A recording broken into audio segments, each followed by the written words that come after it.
I'm just. 6 hours.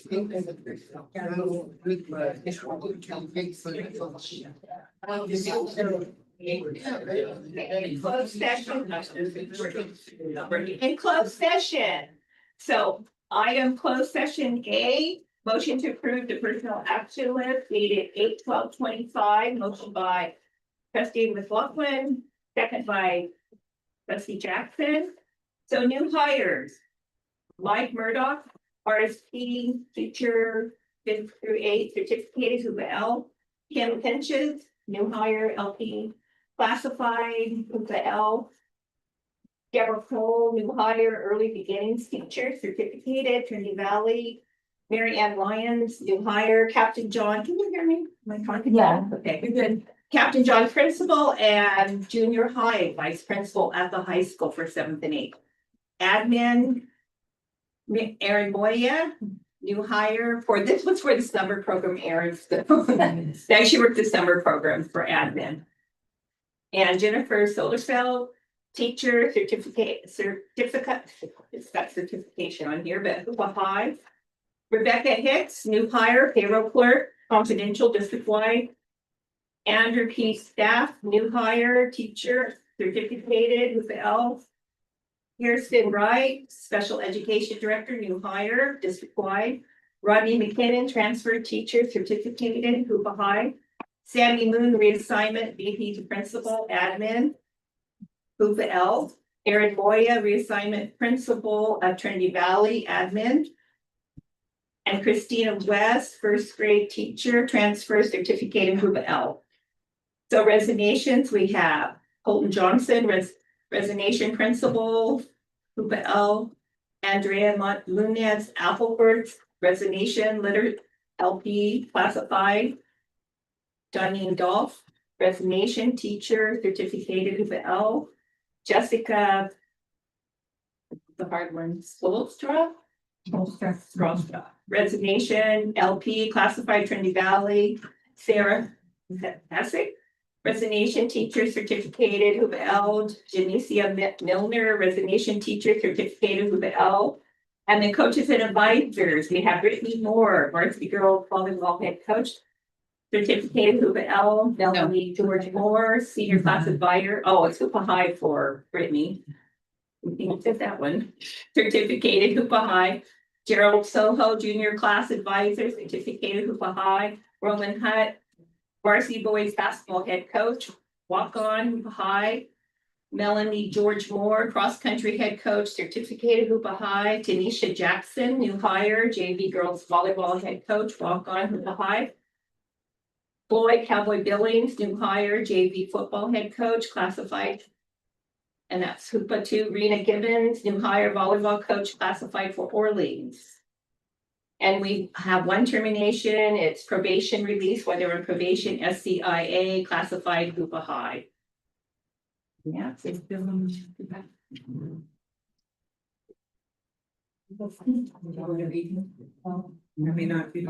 Yeah. Oh, and then for closed session B, there's no reportable action, and closed session C, no reportable action. Okay, that brings us down to information / correspondence, and we have the fourth quarter ASB review. We have the new requirements for the van drivers, transportation, home to school, extracurricular events. And then we have the presentation by Lamani Hutt updating the board on the nutritious school lunch initiative. Was that an actual presentation? Because I don't have anything in that. We didn't have anything given to us, but they are here. Yes, hi. Okay, so did they want to give us a report then, an oral report? Just an oral report, yes. I do have something, a copy with me, but I'll get to later. Yeah. Perfect, thank you. I also do have like a formal presentation that I thought I would be able to present, but I can send it off to Dana for you guys to review afterwards that like has all the information that I'll be presenting today.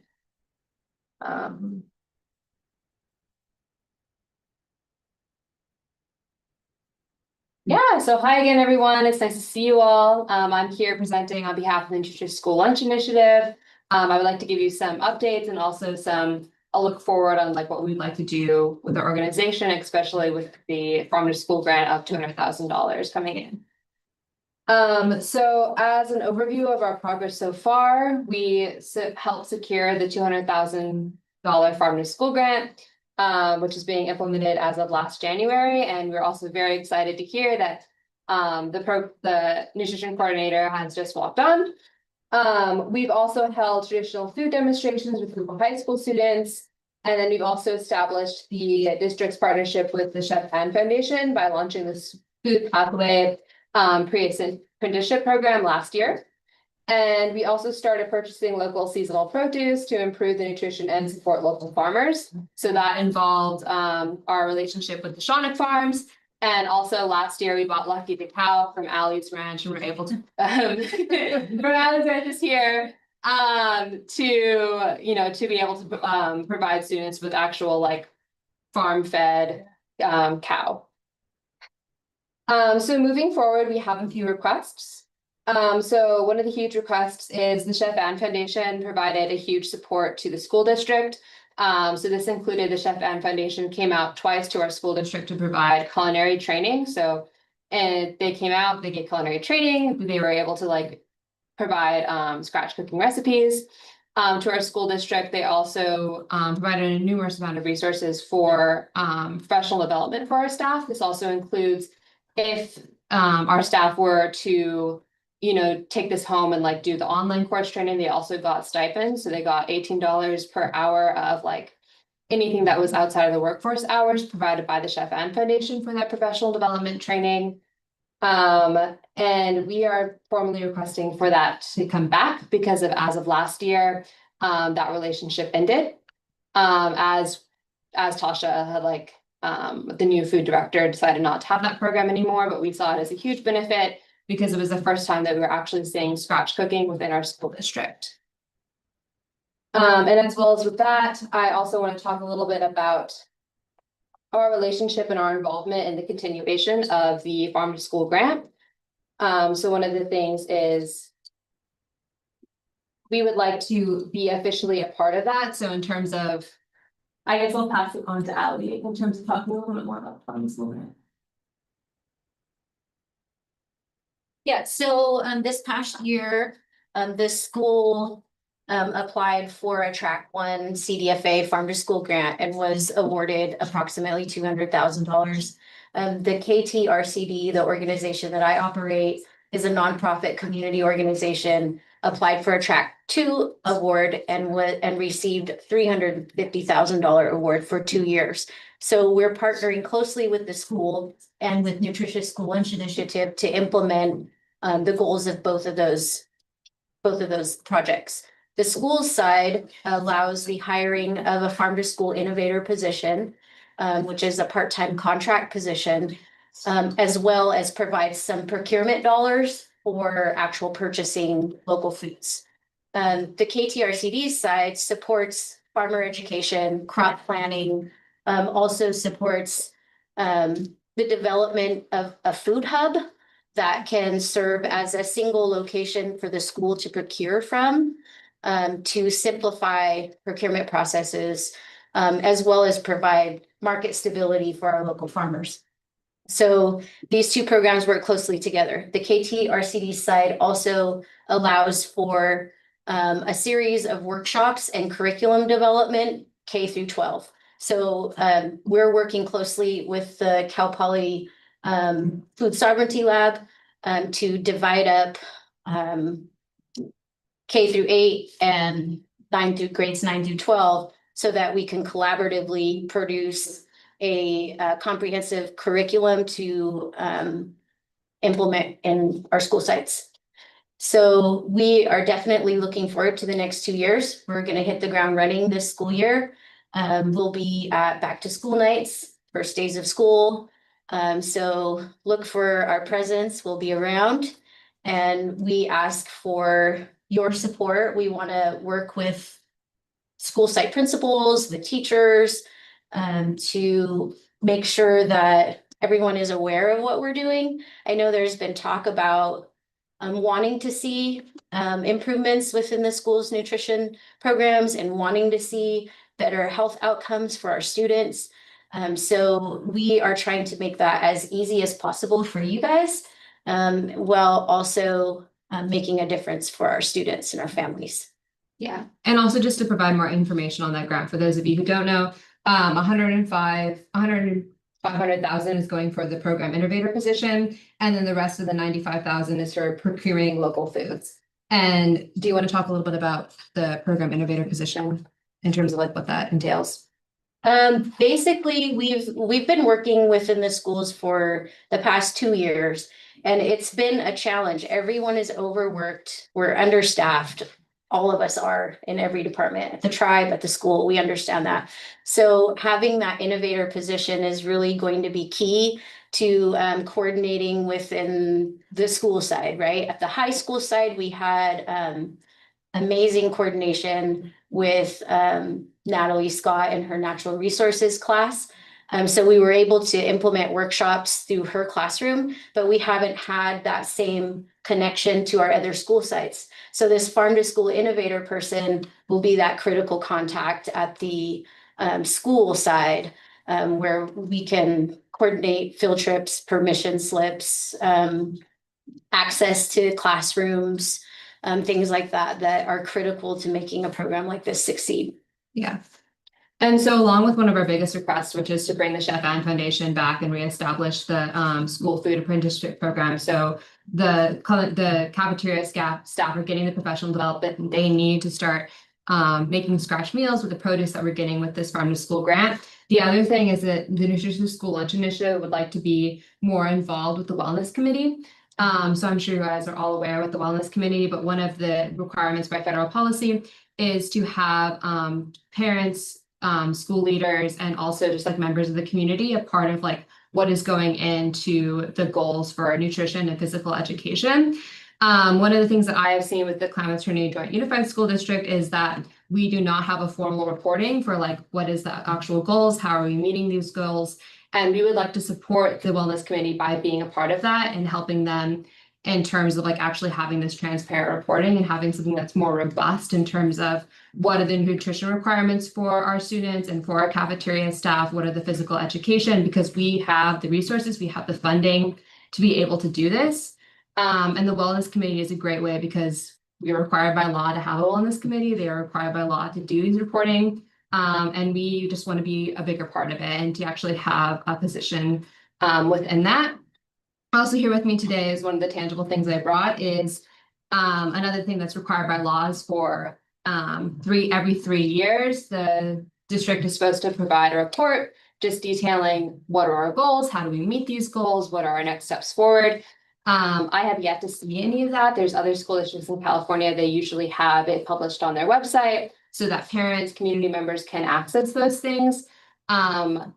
We do not have that, which is something that I'm hoping within It's Alive, part of the wellness committee, we could start doing that.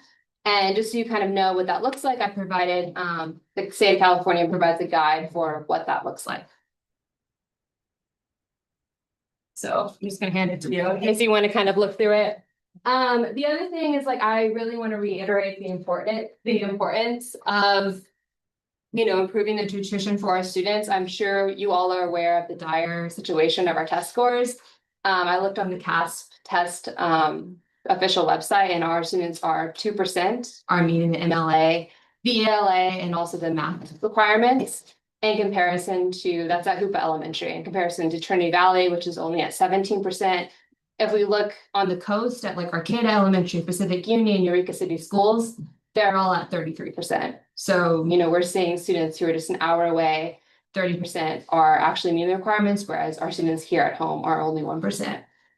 So I brought with me Dr. Basiri and Dr. Zumalt to kind of talk about what is the situation of nutrition with the students in our valley, and also some of the information on how nutrition affects test scores and behavior and other things like that. Yes. Can you repeat the name of the Chef's Foundation? Yeah, the Chef Ann Foundation, it's the Chef Ann. yeah, it's their pre-apprenticeship program, and I can send more information to Dana if you guys wanted to look at that. is it mostly professional development then for the?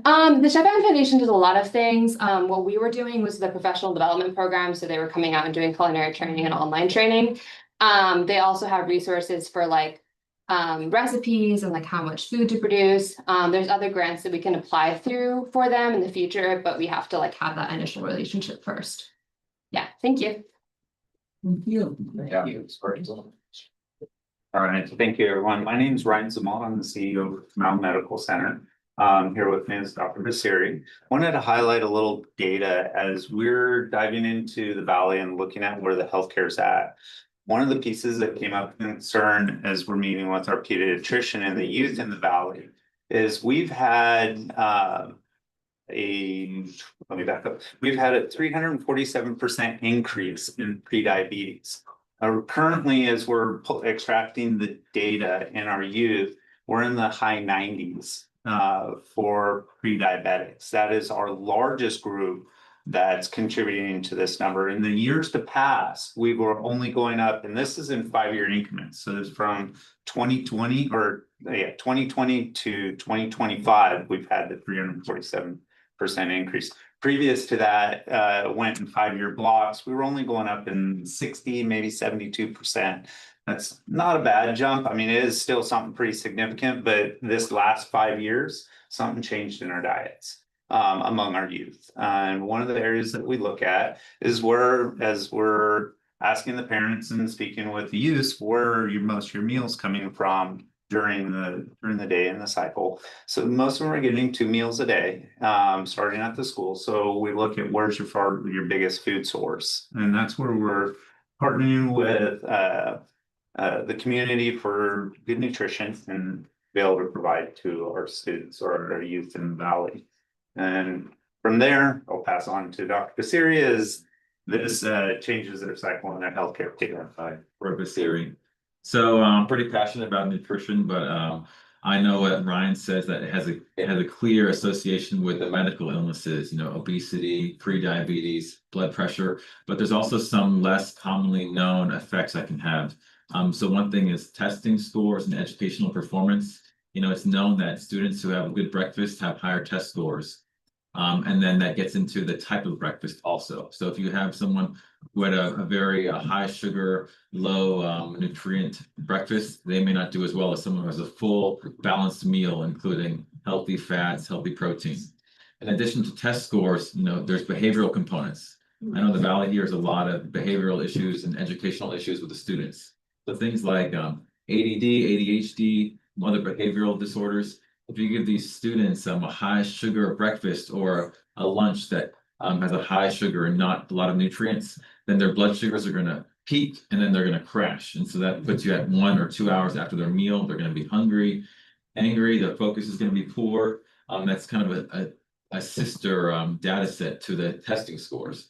And so our goal and the call to action is to really get nutrition that provides balanced food, which will give you a stable blood sugar curve without crashes. And so that'll look like healthier fats and more protein in the meals, complex carbohydrates in the meals, instead of, in the nutrition world, you have the 3 main groups. You have the carbohydrates, the protein, and the fat. And if you have a healthy balance and the complex form of each, then they'll have a nice, healthy blood sugar curve. They won't crash. The focus will be maintained.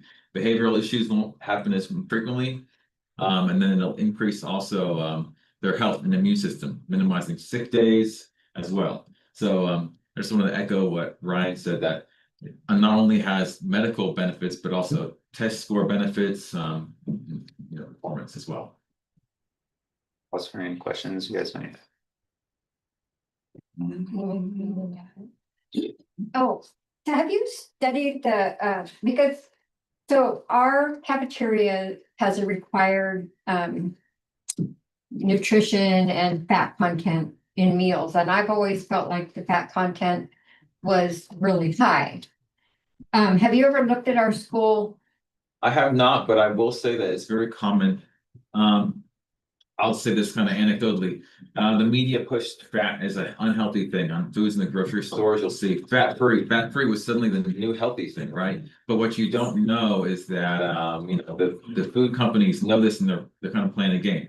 fat is not intrinsically bad. In fact, you want a healthy amount of fat. Things like avocado, olive oils, seed fats, nuts, which are, ancestral foods. Those are fats and they're really healthy. And they actually, if you eat a healthy fat like nuts with something sugary, you won't get that crash. Like the fat helps the metabolism slow down. So I don't think the fat content, I'll take a look at it. I haven't seen it, but I don't think the fat content alone is something to be really scared about. I think it's not only the type of fat we put in, because not all fats are equal. You can have the saturated trans fats, which are really unhealthy, or the polyunsaturated healthy oils, which are healthy fat, and we want more of that.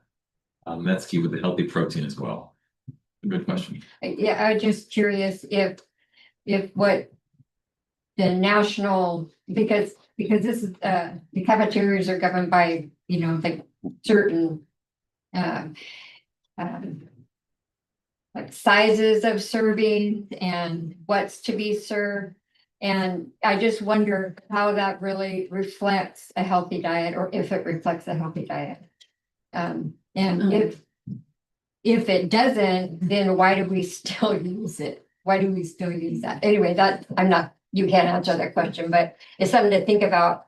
And definitely our cafeteria manager, would be really interesting if you could meet with that person and talk about our menus.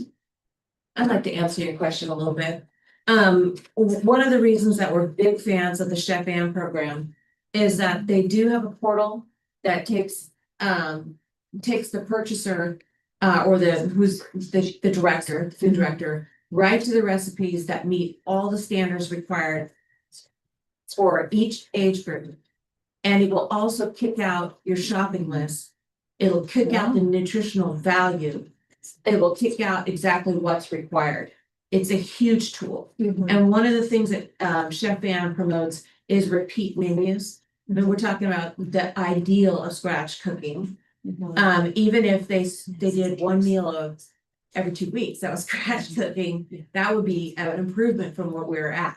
Right. And so they encourage repeat menus for repeat exposure. So yeah, children are going to reject, they really do want a slice of pizza more than they want the, I don't know, roasted chicken or something. Yeah. But if But you watch that, repeat exposure is what they emphasize. It's a tool that, if it's not being used, if it's not being implemented, we're not taking advantage of the opportunity.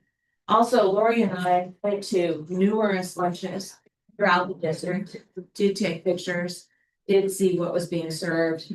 And, I don't know that they need, what kind of requirements, a corn dog and an orange sliced in half. Okay, an orange sliced in half. That's hard to eat. Things like that. So the cafeteria staff, they need love and encouragement. And they need tools, and this is a tool. This is an opportunity through the Chef Ann program. I remember we did it before. I do. remember Yes, that. we had it for. Yeah. Okay, thank you. Oh, okay, I too. Yeah. I was just gonna say with the cycle menu, I'm with the CDFA, the Food and Ag Department that awarded the grants to this lovely group here. We're seeing when you go on a cycle menu, it helps producers provide on a schedule for the. So we're seeing a lot of benefits with them. Chef Ann's doing this across the state for a lot of districts, so they have the expertise. So I'd love to see with the request of bringing them back in. I think it'll help a lot with not just the nutrition, but also the planning side and the producers. So, and yeah, I really love hearing like the formal request to formalize the nutritious school lunch initiative, because I met this group 2 years ago and they wanted to get nutritious food into the school, and they really are they spearheaded the grant efforts, and they brought $550,000 to change that for the district. So I really hope you support this group. Thank you. Thank you. thank you guys. No, this is just a presentation. No. Elise, I just wanted to make a comment. Thank you, Melanie and the crew, for continuing to highlight this issue. This is a concern among parents, but also the teaching staff as well. So the education has been helping to supplement over the past year or so now with healthy snacks in the schools. And that's a continued request. We just got asked again to help continue to provide snacks to the classrooms because the kids are hungry, they're not able to focus. I don't know if the snack break would be implemented again this school year, but I know that was something that was once in place that wasn't in place last year. So just some things to think about. At the high school on these or all, or the snack break, is that what you mean, like that morning break that they used to take at the high school? Was it also in the elementary school, middle school too? I'm not sure. Yeah, I'll find out.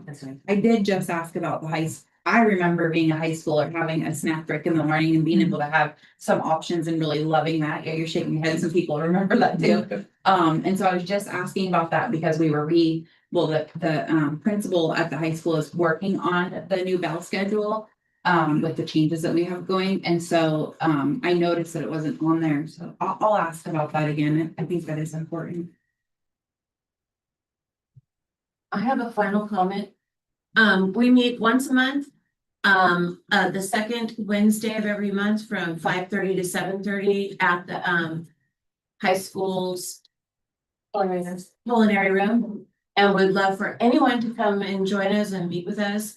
And we do hope to be recognized and formalized, as maybe a subcommittee of the board or under the wellness committee. Some kind of formal agreement and support. As you can see, we're collaborating with Cal and the county and states. And so we do, meet requirements. What was I'd the love to date know. again? That meeting? The second Wednesday of every month. We're meeting tomorrow is our annual meeting, so. Monthly meeting. And yeah. what's the date for the group? The Nutritious School Lunch Initiative or NSLI. And for Kamala that goes in for any help with that subcommittee, we just hired on a obesity and food specialist off. Who she's finishing up her board certification through UCSF and food pharmacy. She will be at the back of school night, so if you guys are there, we can do introductions. I wanted to ask Missy some questions about. One of the more this was in the requirement, so the background. Oh, okay, I'm sorry, I should have asked. Go ahead, Mr. Page. If we're finished with this subject, one more question. What time is the meeting? 5:30. 5:30. Okay, 5:30. Second Wednesday of every month. Yes. Okay, go ahead. Okay, McLaughlin. Hey, Missy, Yes. can you break it down to me in layman's terms, what this new band qualification is gonna look like? Cause I'm afraid I'm gonna get them. So the new legislation came out starting effective July 1st on, it is called SB 88. It was talked about in October and it went into effect. The prayer was that it would not go into effect, but it did. And some of the language that I gave is the breakdown of it, the legislative law is also on there. I didn't print that for you guys, but that is on there. I tried to break it down in simple form, then digging through the great big language of this whole SB 88. What that does, what that requirement is going to be and what it looks like, and it's supposed to be in effect July 1st, which is already here. It's going to be pretty much like you're almost a school bus driver, except for you can still carry your Class C license. The area that is very gray to me and is the part of sporting events and all of that. Right now, it's very firm and solid that home to school. These driver requirements right now are medical exams, CPR, first aid, non-DOT. So the difference is that they won't go in a clearinghouse like the school bus drivers and stuff. This would be an offset of it. You can't have more than 2 driving points. That's not regular policy already. GPA currently has us in a $25,000 deductible if you drive the school vans in this atmosphere. So, versus our $1,000 for everything. This was already in effect a few years ago where it was $25,000 deductible for any of that. CHP inspects them now, so we have a terminal inspection for what they call the white fleet, which is the school vans. Which means that it is, every 45 days to 3,500 miles, the vans would have to be inspected like the school buses. The driver must do a pre-inspection trip on their vehicle before they pull out. They have to keep the daily record on it. Each van is equipped with a first aid kit and a fire extinguisher. Driver will be taking training, so we're gonna have to, find some new little language on more, like the bus drivers have training all the time and all that, so the vans would need something similar. Anyone transporting students other than activities or field trips are going to be required to do this, or according to the new law that went into effect in July. The immediate effect that I'm seeing that we would need sooner than not, starting school in the next 14 to 15 days, would more likely be like, our outreach staff, anybody that I need for home to school transporters, which I do because I know that that's heavy and thick. I'm starting out the school year with 6 school bus drivers with now 11 routes. So, we could just do the basic math of what that looks like already. Each route has 3 bus runs in it, so that's with nobody being out. We have 6 drivers.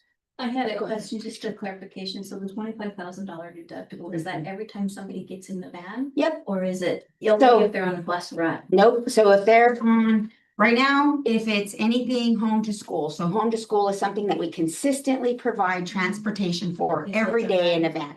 That would be that language.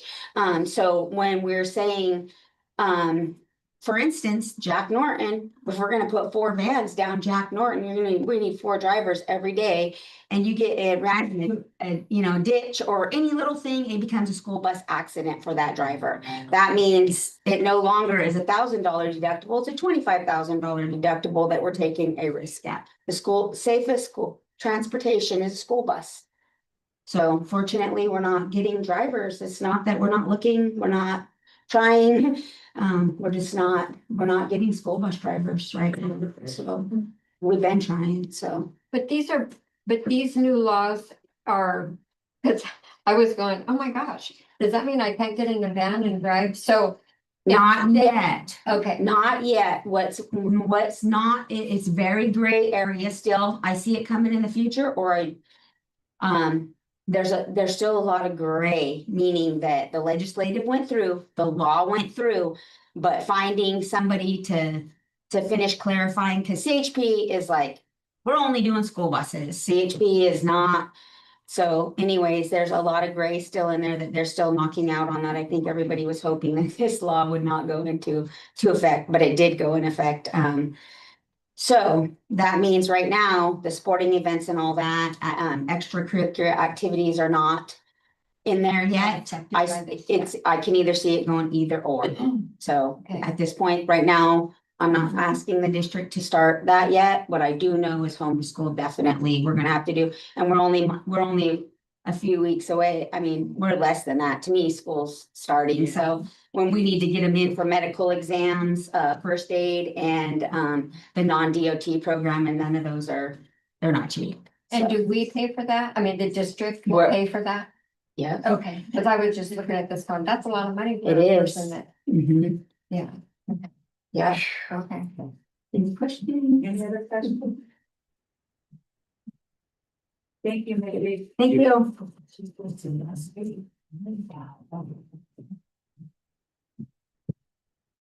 Okay, that brings us to the consent agenda. We have approval of the board meeting minutes for May 2nd, May 13th, May 24th, June 6th, June 26th, June 27th, July 17th, and July 31st. Then we have commercial warrants for July of 2025 in the amount of $1,613,249.15.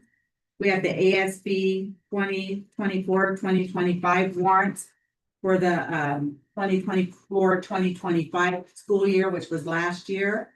Approval of the Hoopa High School's fall sports schedule for JV and varsity football, JV and varsity volleyball, and cross country. We have, and we're requesting approval for the second quarter Williams report that showed 0 complaints. I'd like to have the minutes be approved with edits, if that's okay, and I'm wondering, does anyone have any question about anything else on the consent agenda? I don't know how to, I don't know if we pull off the bills and warrants. So that we can highlight the to start with. I don't know what to do with that. Well, I think that it's appropriate to keep the warrants on there. And, but if you know, I don't know how you wanna. How you wanna vote on that, Terry. They were already paid and it was approved. We just changed the protocol. And then we put it on the agenda next meeting.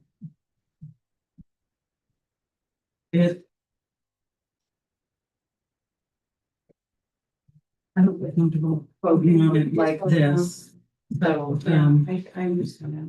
I also pull them up. I would like to pull the commercial warrants off of the consent agenda. And then we'll just deal with it separately. Yeah. Okay. And also I'm kind of uncomfortable with on the consent agenda also this ASB warrants, because they're all in different forms and they're, you know, so maybe we'll pull that one off also. Any other questions regarding the consent agenda? Anything to have? Well, I had a concern about some of the information that was gleaned from public comment the last time. I didn't feel like it accurately represented some of the comments that were made. I think Fairfax said some things that really needed to be recorded on record, and they weren't implemented in the minutes. So if we could go back through with Cynthia Farah's statement and then include it thoroughly, I would appreciate that. And then we'll I asked that mine be those with on there too, my comment. I asked that my comment be on 513 be added also. Okay, well, we can approve them with those edits and if we make those edits, that would be great. So do I hear a motion to approve the consent agenda with edits to the minutes and pulling the commercial warrants and the ASB warrants? And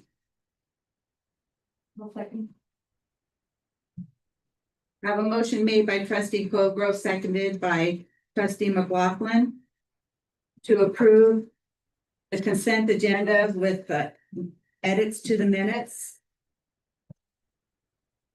and pulling the commercial warrants and the ASB warrants. So we're only approving the minutes with edits, approval of the Hoopa High School's fall sports schedules and the second Porter Williams report with 0 findings. All in favor?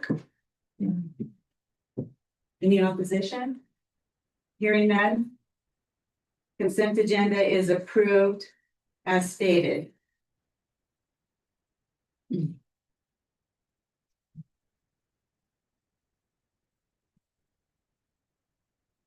do we we'll add those action items to the end then? Does that sound good? The commercial warrants and the ASB following these? the end of action items. Yes. So we have our action items. We have approval of resolution 2025-25 for a soft closure of Jack Martin Elementary School. So do we have, I didn't get any yellow papers or anyone requesting to speak, but I'm assuming that someone does want to speak because we have a lot of people. So if you could just go ahead and if we could just keep it to 3 minutes and come up and state your name, so we get your name and then we'll go from there. Is it okay, Dana? Okay, hello, everybody. Can we get you to grab a slip with your name on it so she has record of the comments? And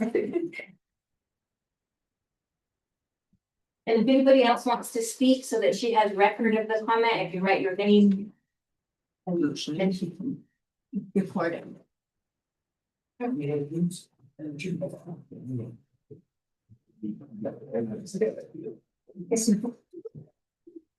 Okay, I agree, not now, Mindy Nat. I am the council member for the Yurok Tribe, Peck One District. Jack Norton is located in my district. And so I just want to say that the Yurok Tribe has sent a letter to the board stating that the Yurok Tribe does not support the closure.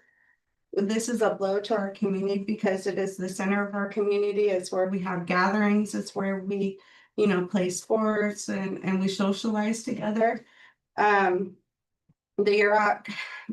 tribal council recently approved $10,000 after our town hall meeting to support our teachers for a signing bonus. So we're definitely supporting, after that meeting, and we support a community proposal to keep our school open K through 8th grade. They didn't come to us to let us know that, do any kind of consultation or anything with the tribe, and that's really concerning. So when you say that we support it, we don't, if there's no meaningful tribal consultation, so that was a little bit concerning. We're requesting additional time, at least a year, so that we can come together with the community and with the Klamath Trinity, join a joint unified school district, so that we can make a good plan before we make this decision. I don't think we should make this decision now. I think we have a lot of opportunity to be able to really look into it and think about what we're doing. It's gonna be really hard if you close the school, even though you guys are saying it's a soft closure, it's gonna be really hard to reopen it. And right now, at the Witchpet School, it's over enrolled right now. We got a lot of students that are enrolled there. And if the school was available, they would be going down to Jack Norton. My son's gonna be in kindergarten and I enrolled him. And he will be, hopefully going to Jack Norton. That's where I went to school. That's where I want my son to go to school. There's a lot of kids that, need that local community school here because it instills our culture into them. I wouldn't be such a strong advocate on council if I would have never came to that, from that school. And so I really think that we need to keep it open, and I hope you guys listen and make that good decision for us, because I know there's people that are ready to come down and work in our school, teachers that are, ready to come down and start working in our school right now.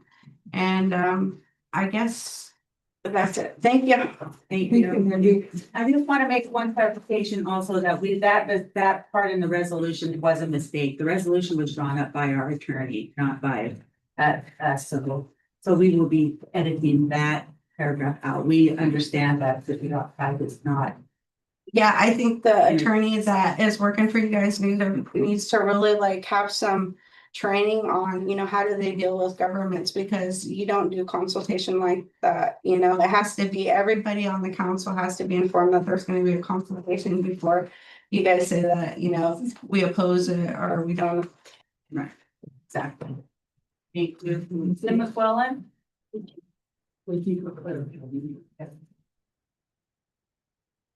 All right, good evening again, twice almost in 1 week. Wow. Amazing. I'm Tim McQuillan, I'm the education director for the Yurok Tribe. We do oppose the closing of Jack Norton Elementary School. The meeting last week, I had hoped to see clear numbers of students, because I've heard all the way from 6 to 16 kids. I heard 16 kids who live below Martins Ferry. And then we're hearing that Witchpet is over enrolled now and turning people away. It seems odd that we're talking about closing that school. They're turning away transfers from Hoopa, just so you know. I haven't, we're Okay. not, they legally can't turn away any students that live there, Okay, but they are. when you think about all the things that go into a small school and the desire for families to enroll their kids in a smaller school other than Hoopa Elementary with all the behavior issues there, that we're talking about closing a small school that could attract people even from the valley here to attend school there, and possibly reversing and transporting kids the other direction, to a smaller, more attractive school environment that could become a magnet to families. Also missing in last week's meeting, when we had the community meeting, is a budget analysis of what is the district receiving for a small necessary school? What is it costing to operate the school? We didn't see that or hear that. And what is it costing over and beyond the small necessary school funding that you receive? All that should be analyzed before this decision is made with the community, with parents, with the Yurok tribe, we hope, since the school is on our reservation. Hoping that you reconsider this, and it feels like the decision was already heading in that direction. We heard the change for the teacher, his approval being changed to the high school. We did approve a $10,000 sign-in retention bonus just last week as the Yurok Tribal Council. That would be in addition to the teacher's salary. We've done this for other schools and it's helped recruit and retain teachers. So hoping that you reconsider this, if not, revisiting it right away to see what the numbers look like that could attend the school at Jack Norton. So. Can you clarify, is it $10,000 a year in addition, or is it? $10,000 for the school year. Typically, we break it up in a couple of And that increments. continues on, so like to the second year or third year, or is that just a 1 year? One for 1 year. Just the first year? So it's a signing bonus, not a stipend. Sign on or retention bonus. If the teacher decided to stay, it would be to retain them. If it's a new teacher, it's to recruit that new teacher. So it's 10,000 a year if that teacher stays. No, the first year. For 1 year. For when- So it's, One $10,000 sign on. okay, but it's not retention, because like if that teacher came on the next year, they wouldn't get that again. But if a new teacher came, then they would. Yeah, If the teacher decided to stay and you allowed or okay. Mr. Rodney to stay there, he would get it to retain him. Yeah, otherwise, Or if it's a new teacher coming on, it would be 10,000. To attract that teacher. In incentive, yeah. because between the 3,600 that we give, and we give 5,000. This would be on top. This would be on top of that. That's a really, $18,000. 18,000. It would help, but I know you gotta have the kids there. And we would assist with the transportation as we have been doing. I know there was an MOU we talked about between the Yurok tribe and the district to help with that transportation. We would provide that again, help you teacher. Body. Thank you. Thank you, Jim. Thank you for coming. Mary Rugosa. No. Just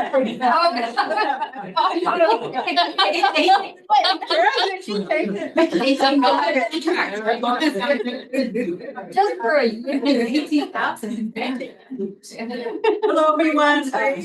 My name is Mary Ragosa. I think I know everybody here. I taught at Jack Norton from 1985 to 2018. And when I started middle of the year because our enrollment had gone up. And over the years, our enrollment has gone down, and Jim was talking about the necessary small schools formula, and so I didn't hear what the amount was that I don't really know why you guys are closing. I've heard different things, but it seemed like there would have been enough funding from last year to at least pay for the teacher for this year. And I think you have like Martha taught in our school, was the secretary. And then Yusuf came in as did field work there. And then we have a couple of people here whose grandchildren went to school. And I think most you can attest to the beauty and the environment, the positivity that is from Jack Norton. And from the teachers and the staff and the community and the tribe. You know, it's always been a really beautiful place. And we've had a lot of our graduates have gone on. I mean, we have one, you know, who just spoke. Here's another one. Oh, I didn't. I know. But I would just hope that you could find a way to keep it open. And even when Patty and I were there together, you know, the enrollment went down and there was a question about whether or not we would be able to keep the 2 teachers. But the school board at that time always found a way that we could that they could fund our school. Now, with that time, it was at 2 teachers, and even though we could barely make the enrollment or the ADA numbers. And so I feel like you could, you know, you're smart people, you're creative people, the tribe has offered you some a little bit more money that you could find a way to keep it open and work with the tribe and the community to get to the numbers that you want or the staffing that you want. And you know, there's a lot of support here. And I mean, I just really would ask you to keep it open. And you don't all have to vote yes to close it. I mean, you vote with your conscience and your heart. And if you feel like, wait, I don't want that, I don't want to vote yes to close it, you can vote no. I know lots of times the boards have to be they get trained to be unified, but you know, you can vote no if you don't want it to be closed. I give you permission. Yeah. Thank you. Thank you, Mary. David Sanders? No, don't follow her. Yes, always. My name's Dave Sanders. Retired now, but I taught for 33 years with the district and Mary's my wife. And I think 12, let's see how many. 17 years at Hoopa L, and then 12 years between Wichita and Jack Norton. That I taught. I started my teaching career at Wichita Elementary, co-teaching with your grandma. Yeah. It was such a great steadfast mentor for me, and it's fantastic. And I don't want to say too much, just so I've been thinking about this a lot. I appreciated the town hall that we had last week. Great turnout, all the people that showed up, a lot of great ideas, and it just, I came away thinking, boy, we could take all those ideas and craft them into a solution that I think would work with the school. A couple of things I think need to be resolved. Overcrowding at Witchpack. It's not fair to that teacher, and the teacher, no matter how good, is going to burn out with that many kids with that big of a grade span. So I think that needs to be alleviated. I was talking to Rodney a little bit, and he was telling me about the transportation last year and how inconsistent it was. And that is a teacher's nightmare to have kids not know if they're going to be at school every day or what time they're going to be there or whether they're going to get rides home. And I just think that's got to be a given. It's got to be consistent.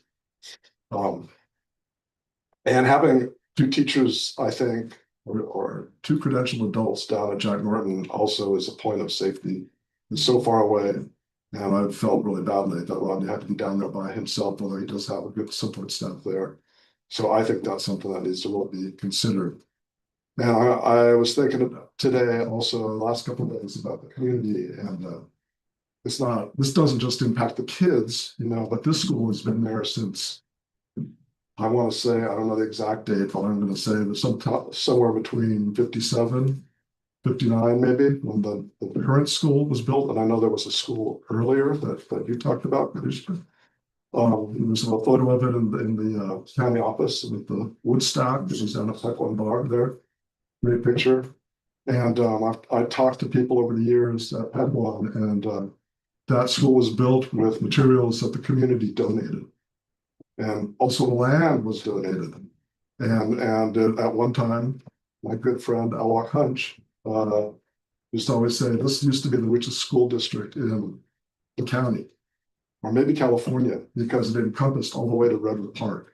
And there was tremendous wealth of timber there. And then they agreed to come join Klamath Trinity. And during the time that Mary and I were there, there was a community of elders down at the end of the road. And we went to a language conference today at CR with so many friends and teachers that we know, many of them coming from our district, that are now teachers, administrators, working in the schools in one way or another, just contributing to society. And at that time, with those elders, they had their own program. And Julian Langs, the first conversation I had today, said those elders, they started this language program kind of spontaneously by meeting at the school once a week, and we were there and we took notes. We made a language book out of it, and that was the first New York language program that came out of that time, and since then has come into the curriculum and into other publications. And some of the linguists that were there at the beginning were there today. So all this is to say that the school isn't just where the kids, come, learn values and education and grow up to be good people. And I have a lot of examples of people working in this district, other school districts. A lot of good people came out of Jack Norton School and went through the high school, the whole thing, and stuck with it, and surmounted all the obstacles, like riding the bus for over an hour to get up to the high school, day in and day out, morning and night. And we're proud of those kids, and they're around today contributing. We also had one loss in that time, part of which I think we didn't have enough support. We didn't have the counselors, we didn't have enough people there all the time. It just didn't give them all the resources that we could have. So it's a place of the community gathers to celebrate great events, for feeds and fundraising and happy times. We had a 50th reunion the other day, or a couple summers ago, and that was great. And so it's kind of the heart of the community. And the last thing I'll say is that after all the years in the school district, I kind of reflected on how each school in our district it's kind of like the heart of each of our micro communities. And they kind of reflect where the native villages were, right? Lupo's got this great central school, double schools and a lot of resources coming here, and Trinity Valley and Orleans. And each of these places they had their own language, they had their own family groups, and they intermingled, but they have their own identity. And I think to close the school would be to take that away. It's been standing there for 70 years there, the current school, and it hasn't closed before. And so I just want to say I would hope that we keep it open fundamentally. Thank you, Dave. Rose Silka?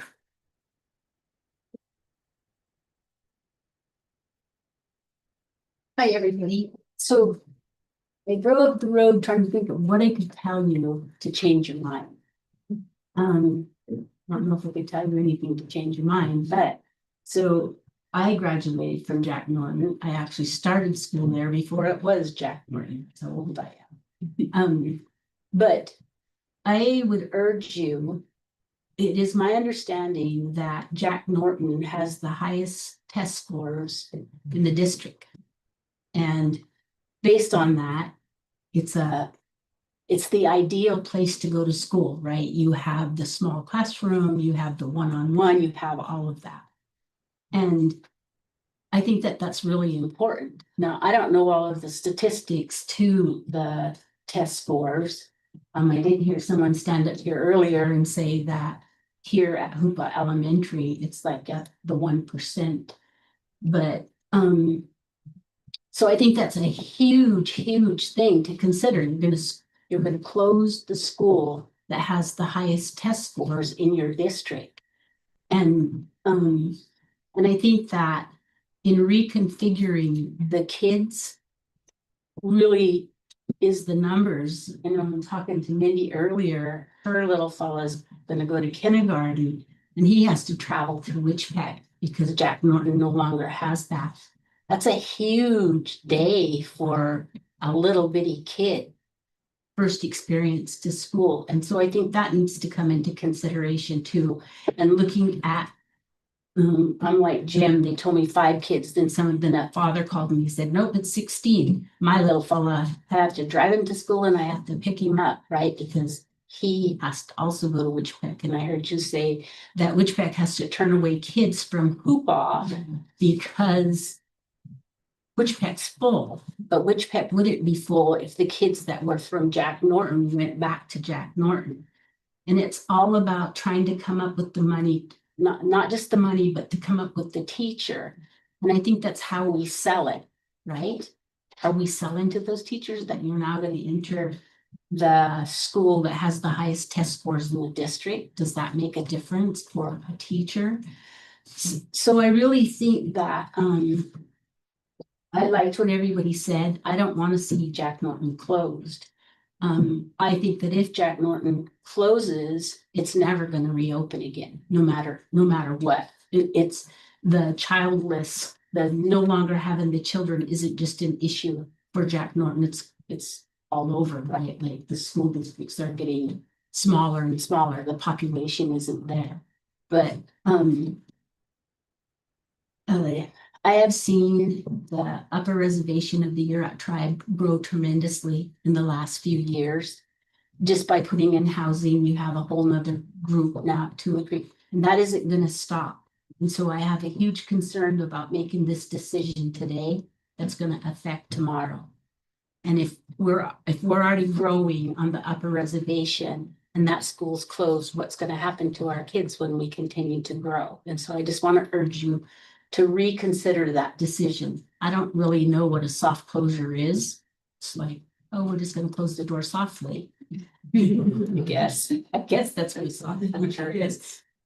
But just rather than slamming it, it's a nicer way to say it. But that's how I see it, is that we are actually closing the doors forever. And so I just want to urge you to reconsider, to look at the numbers, to see what we can do.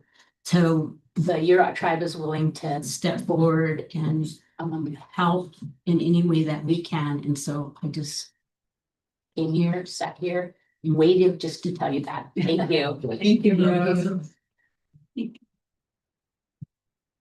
Lawrence O'Rourke.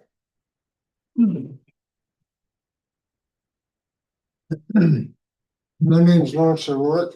That's kind of the work. I'm from Morton Village. He's talked about village, the people from the villages and the cultural ties to the village and how that that's taught in the school, and recognizing each of the differences of and even way we taught. So all those cultural things, but mix us into the greater pot is just another part of the assimilation and the destruction of our culture and our people is trying to support. It's in those formative years, the early years of your development, you develop the values in our children. And we elected all the people to protect our children and be able to do our bidding for us, to be able to protect those values and what's important. That's the most formative years of their whole growth, wherever they go, whatever they do, it comes from that time and that development, that growth stage. So we're looking at that as my interest in being able to, wherever they go, they have that self-confidence from those values and those teachings that it's all intermixed in the tribal culture of your village identity, and the respect and honor of those others in villages' identity, the differences between us. It's just another act of being able to separate. They're talking about housing, their HUD, urban housing, they have violated all of those. And this is just another aspect of tearing that culture down for that weave that keeps us together. They bring in people from other villages, from coastal areas, they put them here in this village, they got the villages all mixed up. You know, all of the rules of no family for 3 days, no, you can't have garden, you can't have swings. They're things that we need. We have people, we need people who stay with us for a week, they stay with us for a month. That's the way Indians have always been. We help one another. Talk about test scores. That's a thought that was brought up. We have some of the highest test scores in the district from Tech One. I graduated from Tech One. Tech One Tech, I'll call it. So Okay, we got Gate Scholars that came from there. We have fisheries that runs a fisheries division, the climate division at Witchbet, Tequan. We have teachers. Literature, English, Tequan. We have a lot of people that came out that seem to do really well. And I think it is from that nurturing. And but then it teaches of all our religions we're talking about feathers first. When we talk about feathers, we're talking about children. Our children come first. And we entrusted the people that we elected to be able to protect our children, protect those values and allow them to grow. So those kinds of things is what we're asking you not to close that school. And I think that there's some other numbers of other people, at least a grace period to see that these other enrollment can match whatever it is your bottom line that you need to justify your expense of running that school. But I would like to remind this board that I don't know about the time and notification for town hall meetings. The town hall meetings didn't have the proper notifications that I know is where it should be, and they ignoring right in the middle of a high dance, mountain dance, jump dance zones. We have fire owners that participate in the dance. And we have been there for 30-some years, 33 years, every year. So it happens every year, so there's no reason for the board to be able to schedule a town hall meeting when everybody's there. For those serious people, fast 10 days, we dance 12 days, 2 days of medicine dance, and 10 days of dance, and that's 22 days that we're out. But this board should know we're in Indian country. This is Indian country. And our job, and we're to be able to protect the interests of the Indians and make sure they go up and have what they need. And they're become, producing citizens, productive people. So I'm asking you not to close that. And at least to give us that window to being able to find those people, whatever your bottom line is that you need to justify the operation of that school. So that is, the extra 2 hours for little people. You're talking about 2 hours and 2.5 hours a day added on to a 6 hour. That's a long, and you're gonna lose people just with that ride. It was hard for me, but I did it. And we didn't have the activity bus. I even took some sports, but I had to hitchhike in Litchfield, and I was like 12 miles to my house in Litchfield. So we did it. When you have desire, you can do anything you want to do, but you have to have that self-confidence, knowing who you are. And that's part of that growth and that community support of those cultural values that are passed in that stage. I feel like I could go anywhere and I can walk in anywhere and I can do fine. That confidence, it comes from that village ties and values of support of the people and the teachers. So that's what I'm asking for today is that time to give us that, to being able to see if we can come up with the numbers. I would like to know your numbers, the bottom line numbers that we need to keep and justify that. And even if there isn't, we need to find a way to do it because it's the right thing to do and it's the wrong thing to do to close it. And I guarantee you that. So that's what I'm asking for, is not to close that school. So thank you.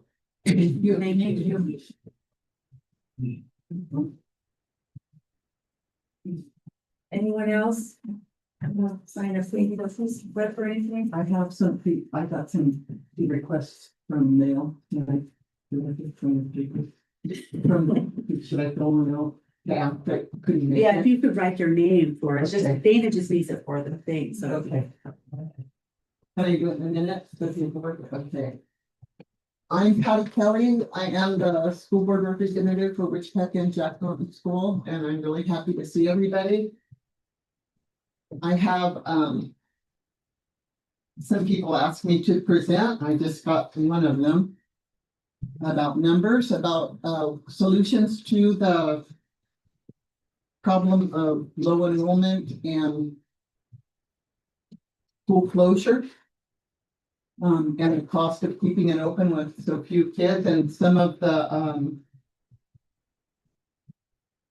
Jessup Solutions, our Witchpet School is now thriving. They had low numbers too. Now their 30th student enrolled today, and they have students from Hoopa that would like to transfer to the Neurotic Magnet School. There are 14 students that live in the Jack Norton district. I'm sorry, Peg, could you tell us who you're talking? This is Tanisha Warden. And I have another one from Hunter. I have one from Sonia. Okay, I'm sorry, Dana needs the name of the. That's Tanisha, right? I'm sorry. Anyway, I have names and grades of kindergarten through third graders. If we could open, they suggest opening Jack Norton to K-8 as it once was.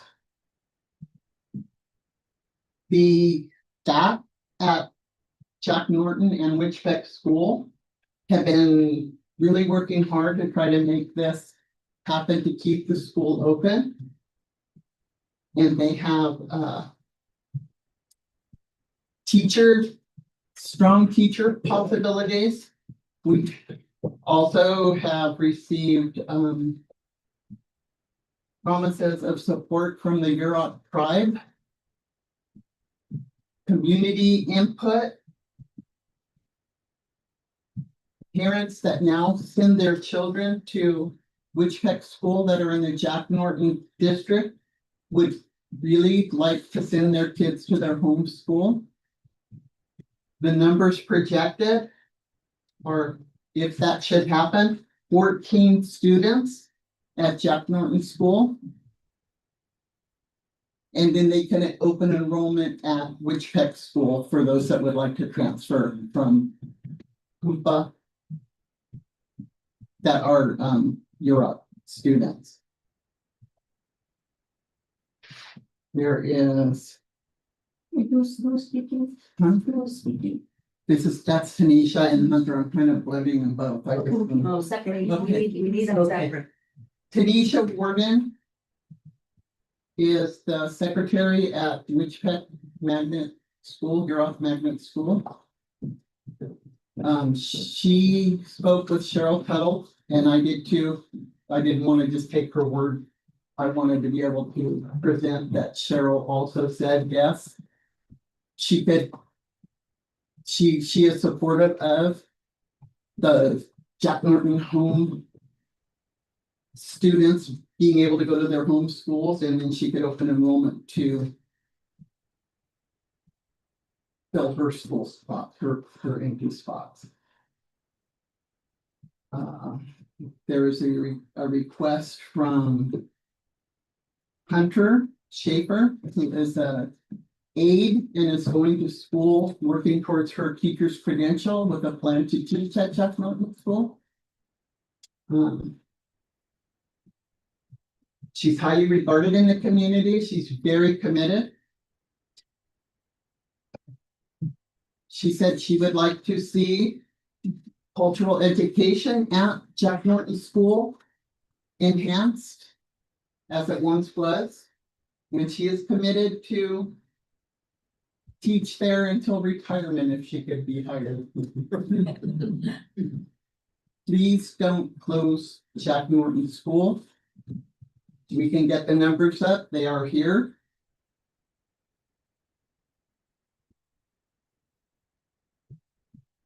How many transfers would we have from Magnet back to Jack Norton? How many does that include those that would go back to Jack Norton if they did open that second?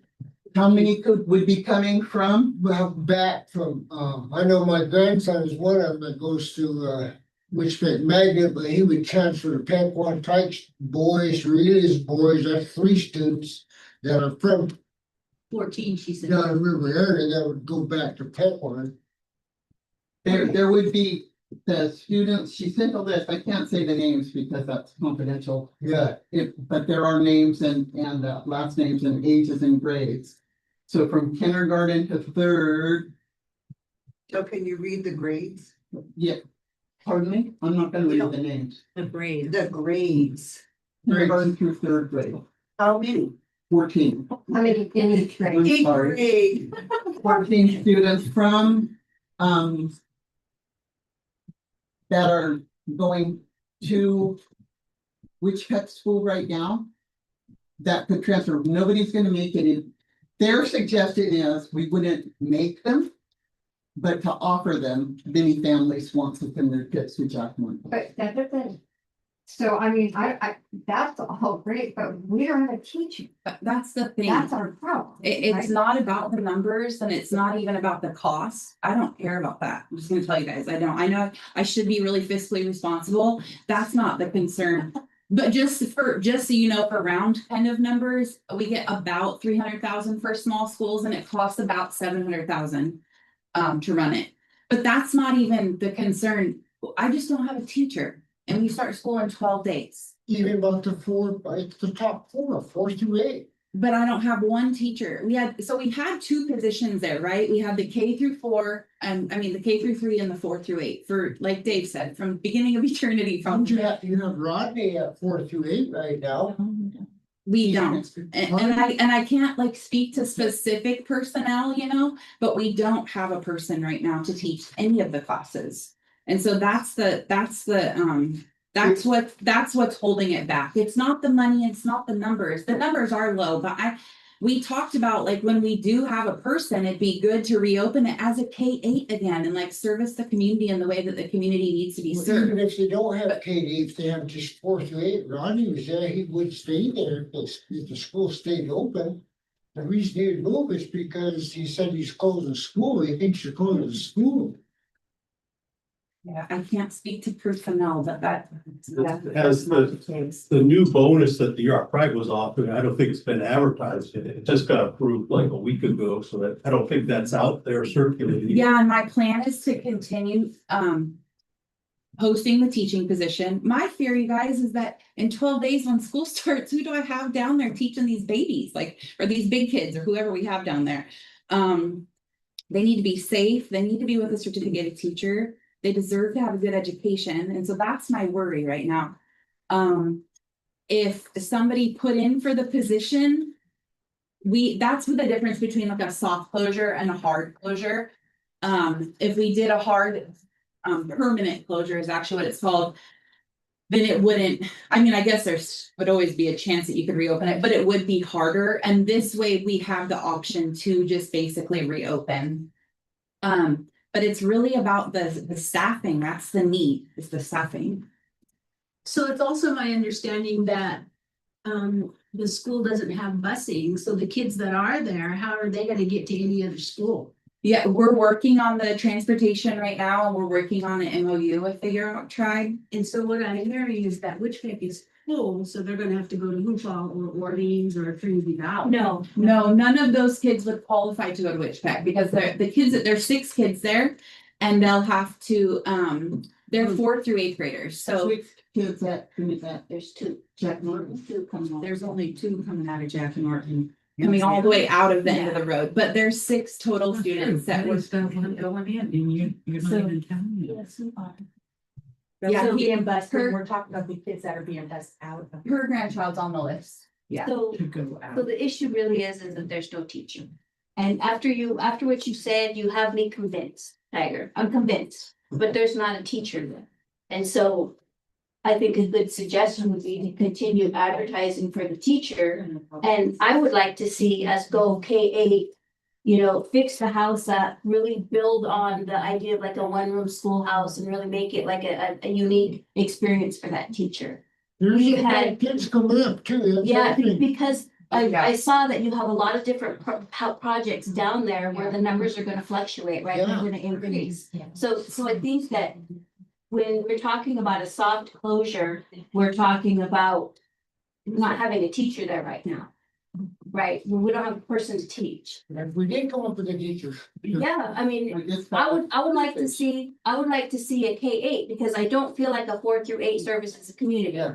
right? A K-8 is what needs to happen. Yeah, it is. But that would mean a teacher would have to be willing to teach K-8. That would depend on. Because if you have 8 students, we can get 1 teacher down there, right? And you could get a part-time administrator like you've had. But that teacher would need to be willing to take on, you know, a pretty different kind of workload. So it's going to take a lot of convincing a teacher to want to do that. Well, Ronnie's been doing that. And somebody said how you frame it. I don't know who said that. Said what? It's how you frame it. Mhm. I don't know who said that. So was it Rose talking about how you frame it? And we really have to look at how to frame it. For that teacher to be willing to apply. We've had the position flying and nobody has applied for it. We've had 6 years. K3 fly for 6 years and nobody has applied for it. Yeah.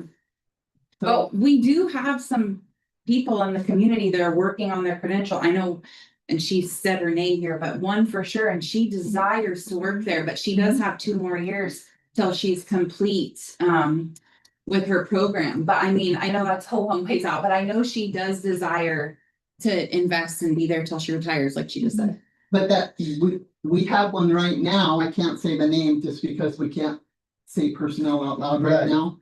Says, we have a teacher. I enrolled another student today too, so, I'm turning kids away from which, but this is Tanisha. This is her messages. The staff there is working really hard to make that happen, and I mean. And have a teacher? Message, have a teacher that has a credential till 2028. She has an emergency credential that is good until 12/2/28. Emergency credentials. And that's what, so that's the problem we're having is that we're not getting applicants that have the credential to teach the children. So you can't put somebody down there that has an emergency credential with no superintendent or no principal and nobody to supervise them. So we have to be safe, right? We have to keep the kids safe and have them with a safe adult.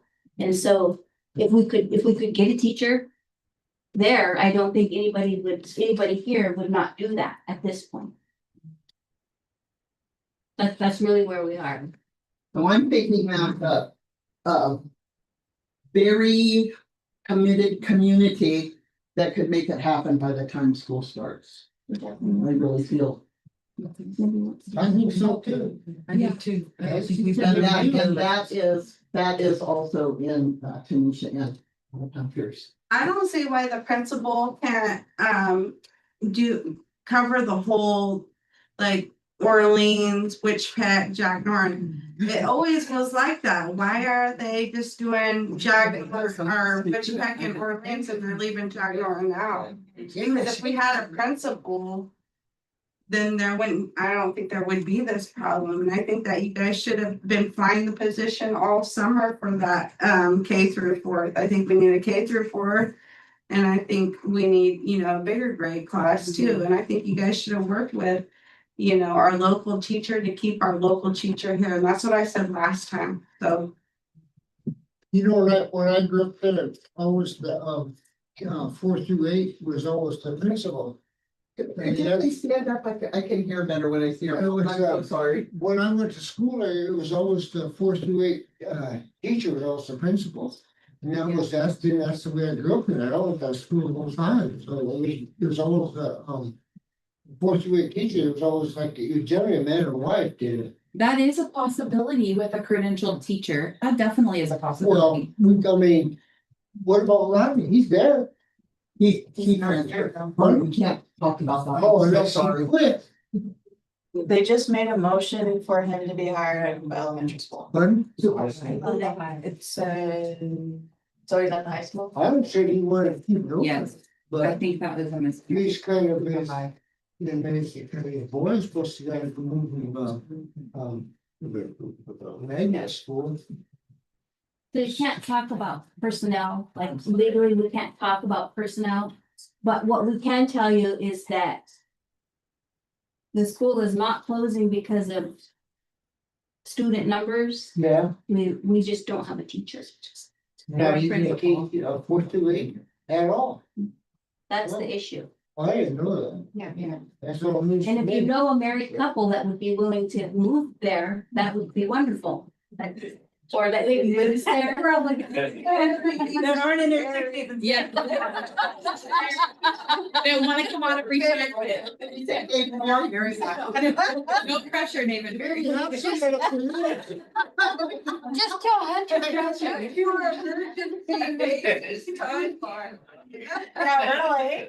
You get to show that. But you guys aren't hiring, you guys are flying. It flew until right before the meeting. It flew until right before the meeting. You guys aren't applying the position for the lower grade one, the K through fourth or whatever. So are you guys flying it right now or not? So that one ended, they flew it for 6 years and I believe that they determined that they were gonna end it in May because they just weren't getting anybody.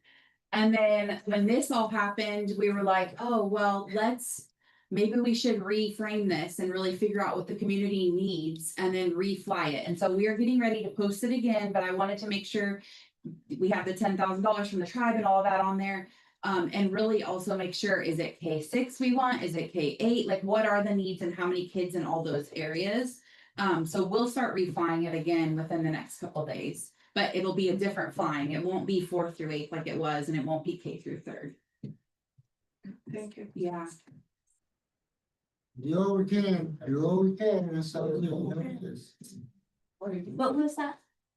What did you say? Mr. McClellan? I'm sure you can. Oh, Is there any chance we could start, reopen with substitute teachers No. and keep it and have it flying with subs and like? I don't think that would be safe. I mean, they're not employees of the school district. I mean, it doesn't, it's a risk. It's a risk to your kids, and I wouldn't be comfortable putting your children under somebody who is not an employee of the district. Well, the substitutes would be employees of the district. They're employees. Substitutes. Well, in addition, I just full disclosure, I keep hearing about like this person's filling from this time, this person, but nobody has actually come and like applied or, so I'm not really sure. And I haven't heard specific names. I've just heard dates, like people would come during certain dates. Somebody came in today and. Maybe I. We're getting an application tomorrow. That's my understanding. I'm getting updates, I'm sorry. Can we hold off on doing this? I mean, we got 2 weeks, this can happen in 2 weeks, Yeah. And we get the word out there that they've approved the 10,000 sign-on bonus, we've got the 5 and whatever else, and see what gets attracted. Or a Maybe K8. For a K8, yeah, Or a K8. that somebody could come forward, I mean. So I guess so the question is can this be done in a special meeting or does it have to be done in a regular meeting? Because if this has to be done in a regular meeting, we don't have another regular. But if it can be done in a special meeting, then a regular meeting, yes. this is when. You don't say that, because that's why we had a resolution. Let's ask the lawyers if we're able to do that, so they're the ones that told us. But after tonight, it's 2 million. Well, obviously, if there's no teacher by the time school starts, they can't remove it, right? That's right. Because I'm afraid, I'm wondering, I'm afraid if we do soft closure, there's nobody who's even gonna want to, they're gonna think it's closed, just like these people are. Communities thinking it's closed, right? Because what, like Joe said, what does soft closure mean? You wanna get out there that we're still pushing for, to keep the schools open and we need a teacher, that would be the word out there. Street. And then they might attract somebody, how you go online on the EdJoin and somebody from the coast might say, hey. There's an incentive. Incentive, yes, that's on the table, that would, because that's a long drive, for a lot of people, we don't have the teachery fixed up that anybody can stay there, we're not being able to offer them anything, so basically, we're talking about a drive. And so it's a long drive, so. It was a problem, housing. Be the process of getting that teacher in livable.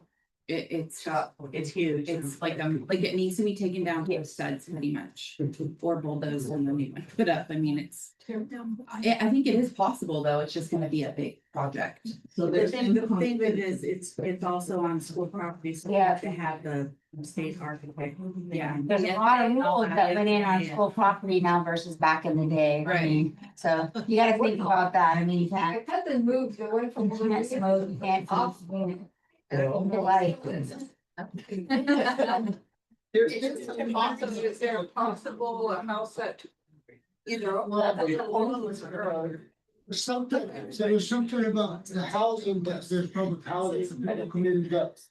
Happen to know that, it's, 18 years, that they put up a couple of years, but really, there's always a couple vacant, the 4% I don't think's ever been full.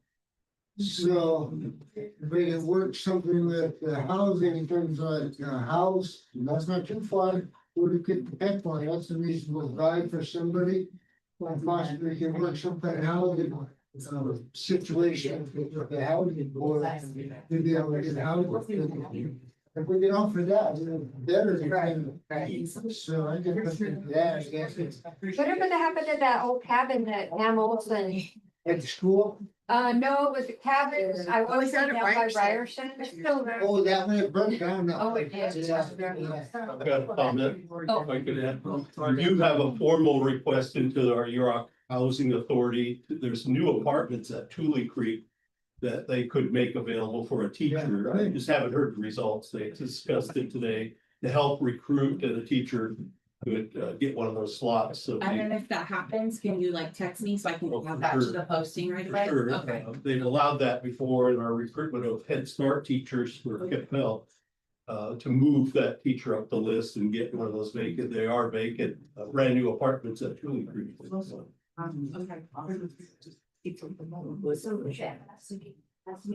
a much better drive. Can we do it either? Yeah. We can do it either or motion. Okay. What's the either or motion? Would we have to. If we didn't have a teacher by the time school open. Unless we have a teacher by the time proceed by certain. Okay, so if we don't have a teacher by this date, then we proceed with this resolution. Well, because we have to approve the resolution. The resolution has to be approved. The resolution is approved unless we find a teacher by. Unless your drop dead date today. Well, I wanna say our first spring service day is the 21st, but honestly, even if they were, okay. That gives them the weekend basically, and then they would first fall Monday. Okay, The first three service days. 21st, yeah. But it has to be a credentialed teacher. Well, they have to be approved by this board. Yeah, it has to be a credentialed teacher. We can't have an emergency credential. And we can't have somebody that's. But we can have an emergency meeting to. You can have an emergency meeting. Right, yeah. You can hire. You don't have to hire a teacher. I'm sorry, you can't do that. So is a teacher that is interested in getting their planning credential if they're enrolled, would that be? In order for them to get an admin credential, they already have to have a teacher. Yeah, you have to teach to her by both. Are you saying admin, or are you saying teachers? Well, if they're enrolled in a program, that's what you're. No, talk about being an admin process. And the person can't be enrolled in a program because if they're enrolled in a program, they have to have mentor teachers on staff. And there's no other teachers. So it really limits the person that can be hired. And that's not the school board limiting it, it's the state of California's credentialing process, that's it. Well, I think we're a bunch of problem solvers here. Yeah. Keep it going. And I was in the response that Matthew did have he had a temporary credential because he was enrolled, but he didn't have a teacher credential. Yeah, see. But he did it and he had that program to where. But he had an administrator and he also had other Because teachers. he had Jason on it. Yeah. That was what made And that. Jason is not there anymore. Yeah. Rodney taught her who put all first. Rodney taught who else first. Well, yeah, but when he went down there, he still didn't have a credential. Oh, he didn't. No. I think he did, but then we can't talk. Oh, right. Talk about Rodney and what credentials he has. And where he got them. Well, he's out there for the paper now, but. Right. I know there's a program being put. There are programs, it just, because there's just one teacher down there, it limits the person that can be hired to be down there, right? And so that's the problem, that's the struggle in finding somebody. Yeah, Jason made possible, I guess, so he's gone now, so. Okay, so do you want to have a approval of resolution 2025-25 with edits? The edit removing the tribe being opposed, the second paragraph. For a soft closure of Jack Norton Elementary School unless we have an approved fully credentialed teacher by August 21st, 2025. We have to be 21st, it can't be the 26th. School starts the 25th. Yeah, kids will be there the 25th, so. And we have to do the. And this is the 21st is the first in-service day. Where they all come, they're on campus the 21st, everybody's on campus and starts the 21st. Dang, that's like. I know it's next week. So, I mean, we can try it, but is that the right proper wording, trustee Colbro? I think it sounds good. Oh. So, okay, do I hear a motion? I could vote no. No, I'm not in support of closing. I don't think we've done our due diligence. I think that that's on us too. It's not on the community, it's on us. We haven't done our due propose diligence. is gonna teach the children then down there, if we don't have a teacher. No, but maybe we should be having a meeting a while ago saying that. We did, well, Gary. We do have like super dedicated staff that are on it. and doing it. Oh, it's okay. Come on, don't get to school. Well, you understand that. The staff- I don't like that. the staff like that either. We have great staff, but we don't have a teacher, right? And they're on staff. Get it, it's a sign. It's a sign. Willie, come on, what's your job? It's over there hiding. We just went up. We have to send it's a bad idea too. Exercise, that's not by that. No, said we didn't have enough teachers, which we don't have. She had to close. Remember, we had to close when there weren't enough teachers showing up. She had to close. But we didn't do a resolution. Yes. Because it was temporary. Yeah, because it just So it was not. Oh. It counted five. Don't move, Well, we don't. Just let him sit there for a while. So I guess my question is, what do you see as the solution for both of you, because Pushing for a teacher to get there in this community is gonna help too. Yeah. Assuming, and get the word out there that there's this incentive program. I think it will attract somebody before the long drive. They have a long drive ahead of Might them. come. Is there a retired principal that might come and give us some breathing space to find somebody? Or if somebody is willing to come temporarily, give us till December, they'll teach till December as and an employee? as an employee, yes, and. And we keep searching and we keep, Well, I like this conversation. It sounds really proactive and supportive. And I appreciate it all the way around. So we're at 7 days now, like we have 7 days, so. What's It's gonna be a busy week. what's the solution then if? well, you have education director over here, you have a council member here. No, And but what are you to doing? push to find a Which teacher. is the bottom line and of the children and stuff that they have to trying to make a decision on where their child's going and we're already this close into it. I mean, Moccasin Telegraph is pretty darn fast. I Yeah, think we have, seriously, you're gonna have to tell parents that if they can't open on the day of school, this is what's gonna happen. This is where your child's I going. can call the parents and just say, we're making a plan just in case. We're hoping to find somebody, and make the plan so that they would know, okay, and then I'd have to let them know by the 21st what the actual outcome was. I mean, I was planning on calling the parents either way after this meeting, however it went, so. The only problem with that is that then you have Karen who can't really make a plan moving forward, because she doesn't know how many kids she's gonna get. You know, you have the Witchpeg school who really can't make a plan until, so we're putting everybody else on hold until the 21st. And there's always those little kindergartners that come in like the first day of school and wanna sign up. We all know that. I mean, we're all like trying to bank numbers and stuff, but there's always those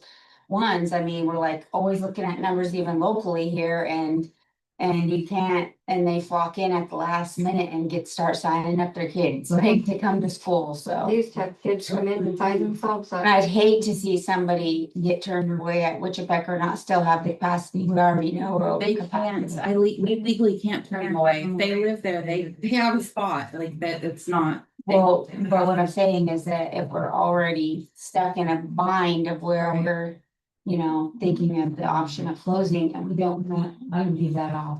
So we just really need Like. Witchpeg doesn't want to turn away anybody. No, and so everyone's in a very hard spot. I get it, but What would you do if Witchpeg enrollment was, I'm just saying that they're. They need another 30 teacher right too, now. honestly, they really do. You really do. but maybe the bonus is gonna attract somebody. I mean, so it's gotta get that word out there. I mean. The bonus kind of helps out for somebody with a long drive, because no matter Oh, what, yeah. it's a long. Believe me, I know about that drive down in there. No, bus drive. Yeah. I mean, we should.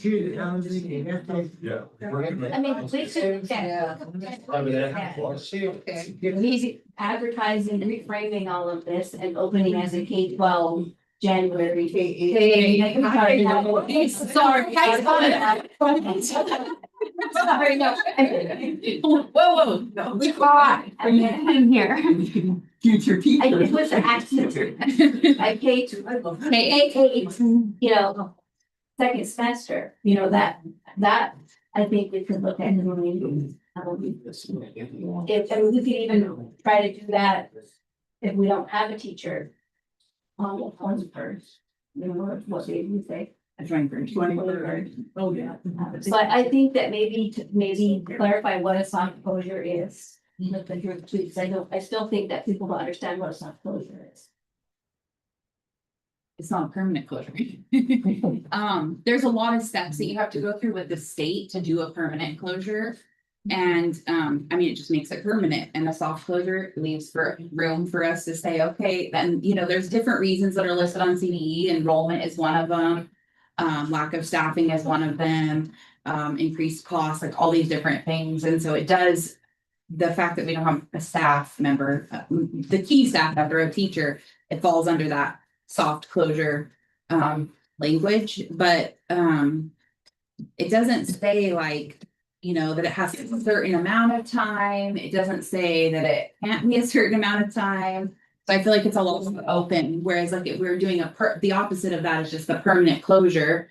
And there are just more steps that you do, and then you permanently close that school with the state of California. And we're not doing that. Yeah, that's not even an option.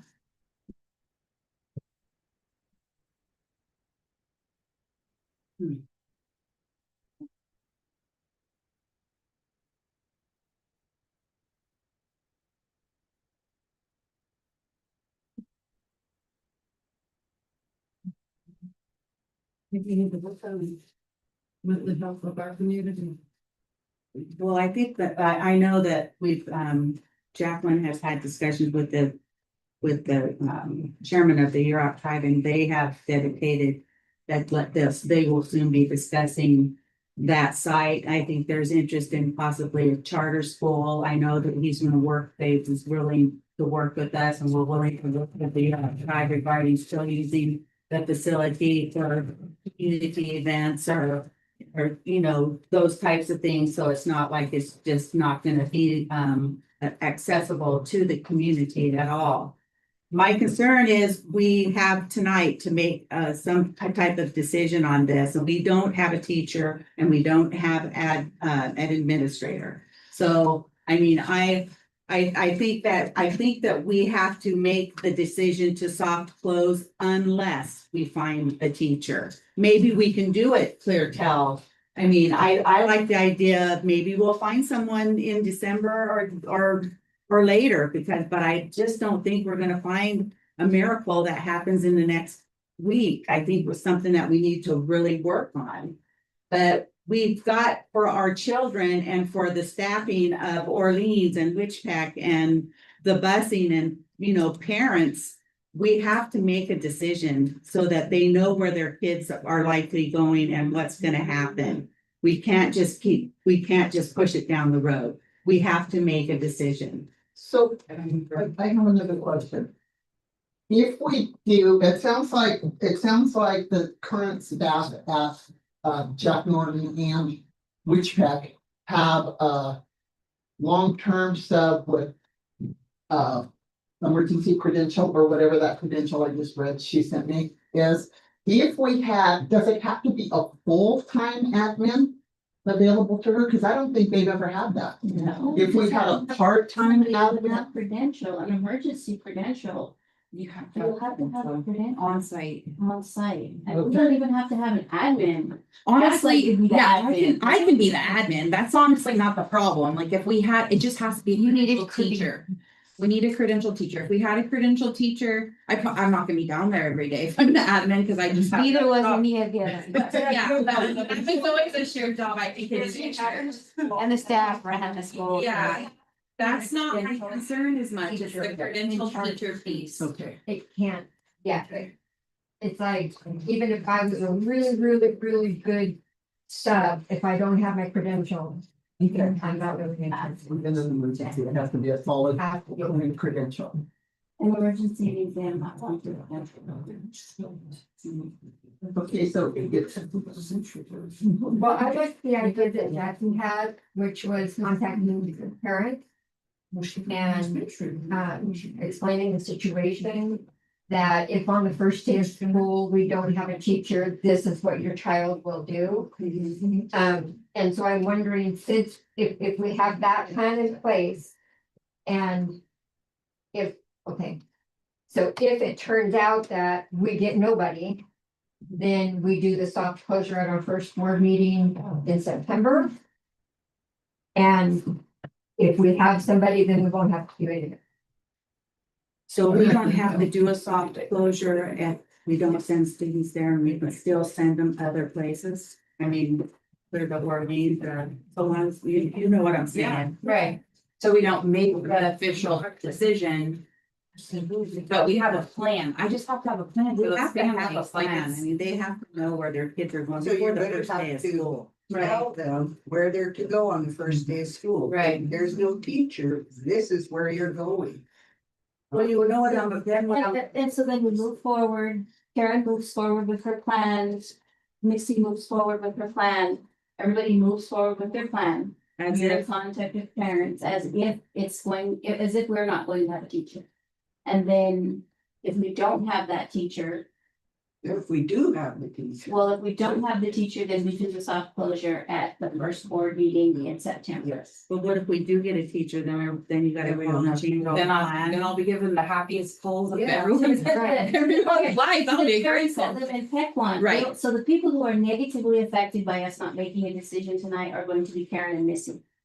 Are going to. They can handle it. Not me, because I gotta provide transportation no matter what, so I wanna see Jack Norton stay open. Wichita needs more services, the community needs that open down there. No matter what, I gotta find a way for bus runs to go down there. Right. Still have One either year, way, whatever. hey, she's got to- Yeah. She just has two different plans, The high school, right? yeah. So But Missy, you just have this scenario and this scenario ready to go.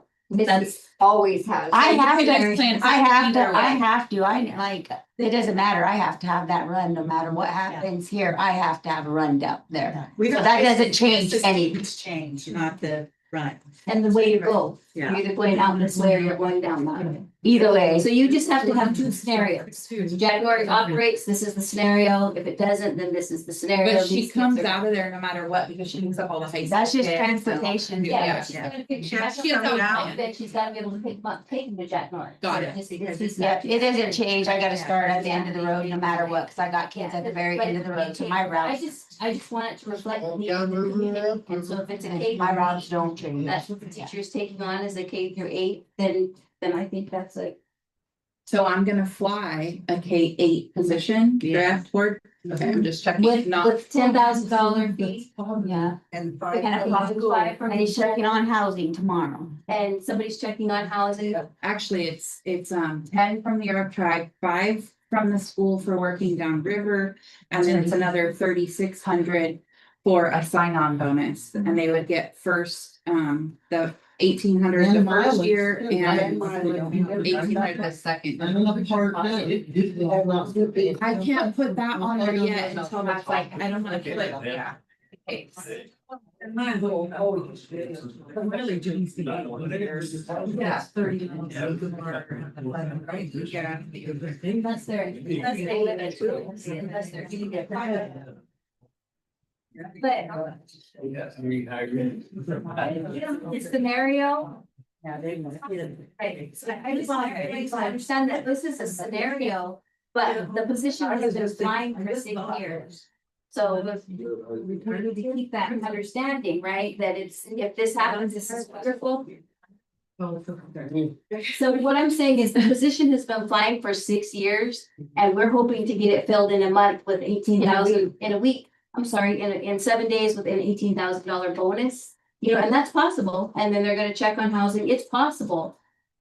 But it's, you know, it's what we can do. Yeah, well, can do what you can do, and I appreciate the efforts and to work it out, I mean, I know we all have this responsibility, financial, fiscal responsibility, you know, and follow the laws.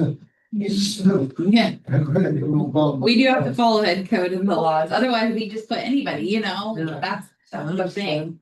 Appreciate it. And know that for me, your take on what's happening really has helped me kind of try to look at it in a different way. So appreciate that. So thank you for coming. Thank you. Appreciate it. Yeah, call your sisters and ask them if they know anybody with a credential that wants to work. I'm not gonna say, well, you're Elizabeth, I guess. There we go.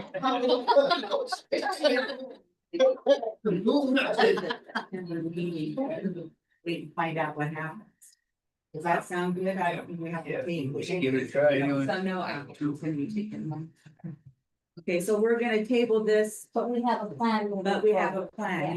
You're clear on the plan. I'm gonna get a hold of every parent tomorrow. Hopefully they'll answer. My help from some of you guys in my hand. I've heard some of them maybe are Facebook people, so I need some help. Jim, If you need help, I'll Thank be you. there. You also mentioned the GIS. I'll get your number. Yeah. Okay. We can work on that. Oh, you had mentioned the GIS, and you had mentioned, support. Probably wouldn't be a GSA. Yeah, Be a yeah, employee. and you had also mentioned like tutorial support and stuff. Down there. Okay. Right, thank you. Thank you. Appreciate all your support. So Community. so everybody is aware that we can just table this till the September meeting. Yes. And then Yeah, because we have no teacher, then it's just. if we have no teacher in 7 days, it's just.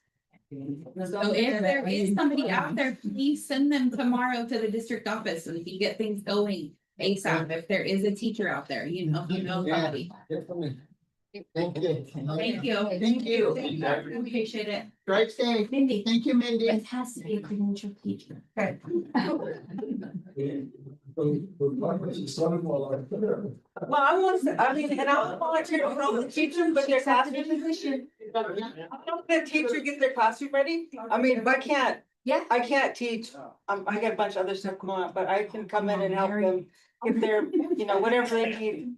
Their materials Party. and the walls, I mean, I could do it. We can help the teacher, whoever it is. Thank you, You Mary. know, and help them settle in and support them, whatever.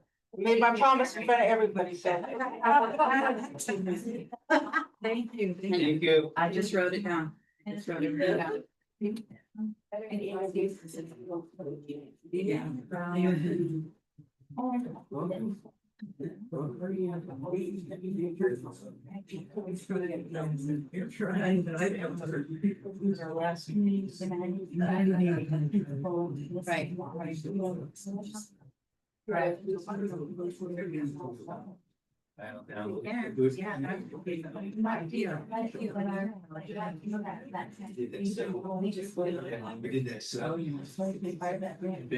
Oh, yeah.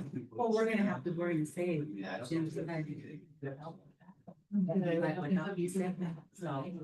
Try to be a little less than.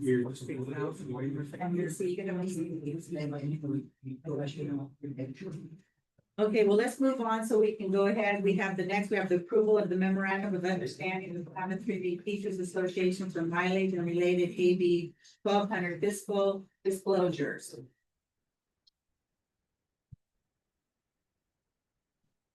Do we have anyone presenting on that, or do you, just open it for public comment, or? Yeah, I mean, we just did the hearing. We just did the hearing and Carmi explained, and yeah. I move that we simply approve the MOA. Okay. I second. Who seconded? You, Carrie? That's great. Okay, do I have any public comment on this item? Hearing none, no public comment. I have a motion made by trustee Colgrove, seconded by trustee Gray to approve the memorandum of understanding with Klamath Trinity Teachers Association for mileage and related AB 1200 fiscal closures. All in favor? Any opposed? Hearing none, motion's approved. That brings us back to the commercial warrants.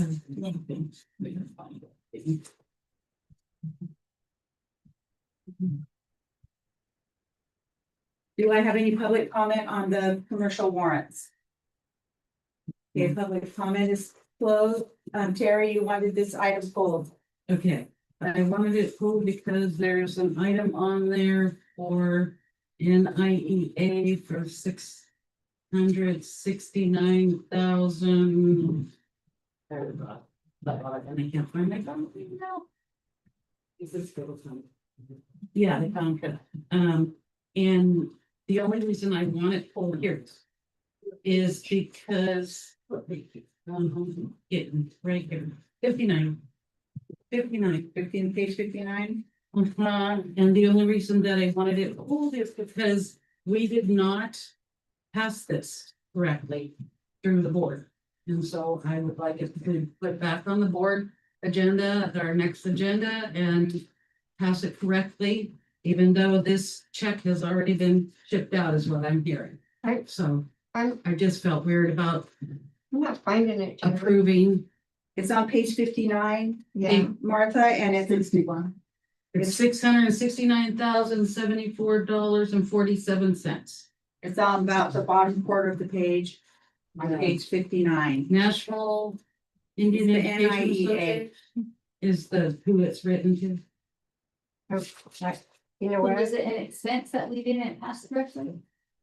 It was, It is their it was a contract. straw, Oh, it was kind a of straw vote 24, for, 25. it was a Not straw the- vote for the NIEA to approve the contract for the, this year, for the next year. Not the July. And there was a straw vote, but it didn't get, it was back in May. Mhm. And that's how we were, and it did get put back on the May, June agenda to retroactively approve the straw vote. So we didn't approve it at the table at a meeting. Annalise, Are we going into year 3 of 5 of NIEA funding? Was it 5 years? It's 5 years. And this is year 3 or year 4? I don't know, that's why I would believe like this it is back on the agenda so we can talk about it. We had it pulled off the agenda so that we could, there were questions that you had. The staff questions. There were more emails. We're going into year 3. Year 3. yeah, this is your. What year are we going into an NIEA? Year 3 of the grant? Year 3 of 5? We have 5. Yeah, with NEIA, it's year 2. It's just year 2. For their staffing, because there was a year gap between getting the funding and getting NIEA here. NIA is 2, we're in year 2. The grant is 5 years. This is year 3 of 5 for the grant. NIEA has been here for 2 years. Or coming into 2 years. there was a gap between the district getting the funds and putting it into action. And we did a straw vote? We did a straw vote to approve because Kim had some questions and someone else had questions, but they were already, it was because Jennifer wasn't at our meeting, so she wasn't able to tell us that, yeah, we did do that. And we had already answered those questions. And she talked to Kim, and it should have been put back on the agenda to say that, you know, we retroactively approve the straw vote, but that didn't happen yet, so we're putting it on the agenda for next time. So that's the fix, that's how we have to do it. But the money is already, it's approved and the money is spent, so, I would motion that we go ahead and approve the warrants, put the NIA contract back on the agenda next time if there's any more discussion, and just formally approve it at the table. Yes, so you can I use contract back on the agenda. No, yeah, that's going back on the agenda. We have to do that. But I would like to go ahead and get approval of the warrants so that we can, since it's already paid and it's last month, it's not going to make any difference. We can't pull the money back. It's been approved. It's just not at the table retroactively. And we have to fix that.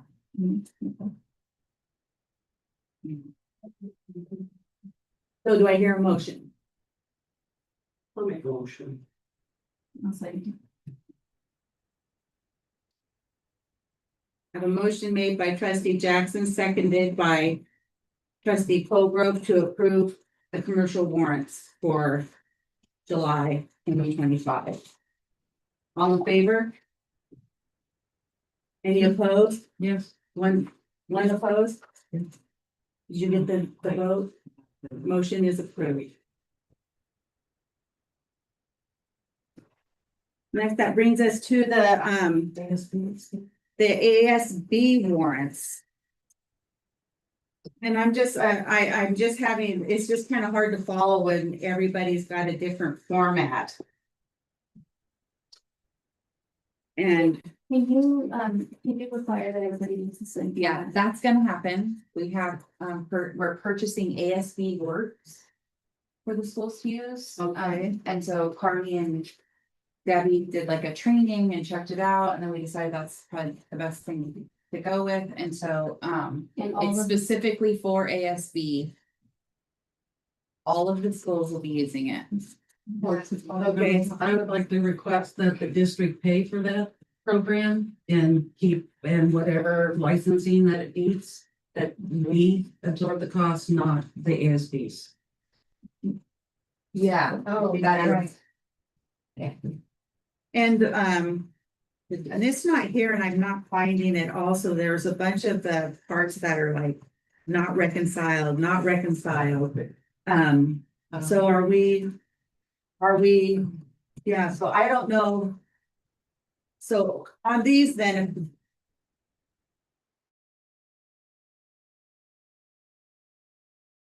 It's all okay, the stuff that you do have that's here in these different formats.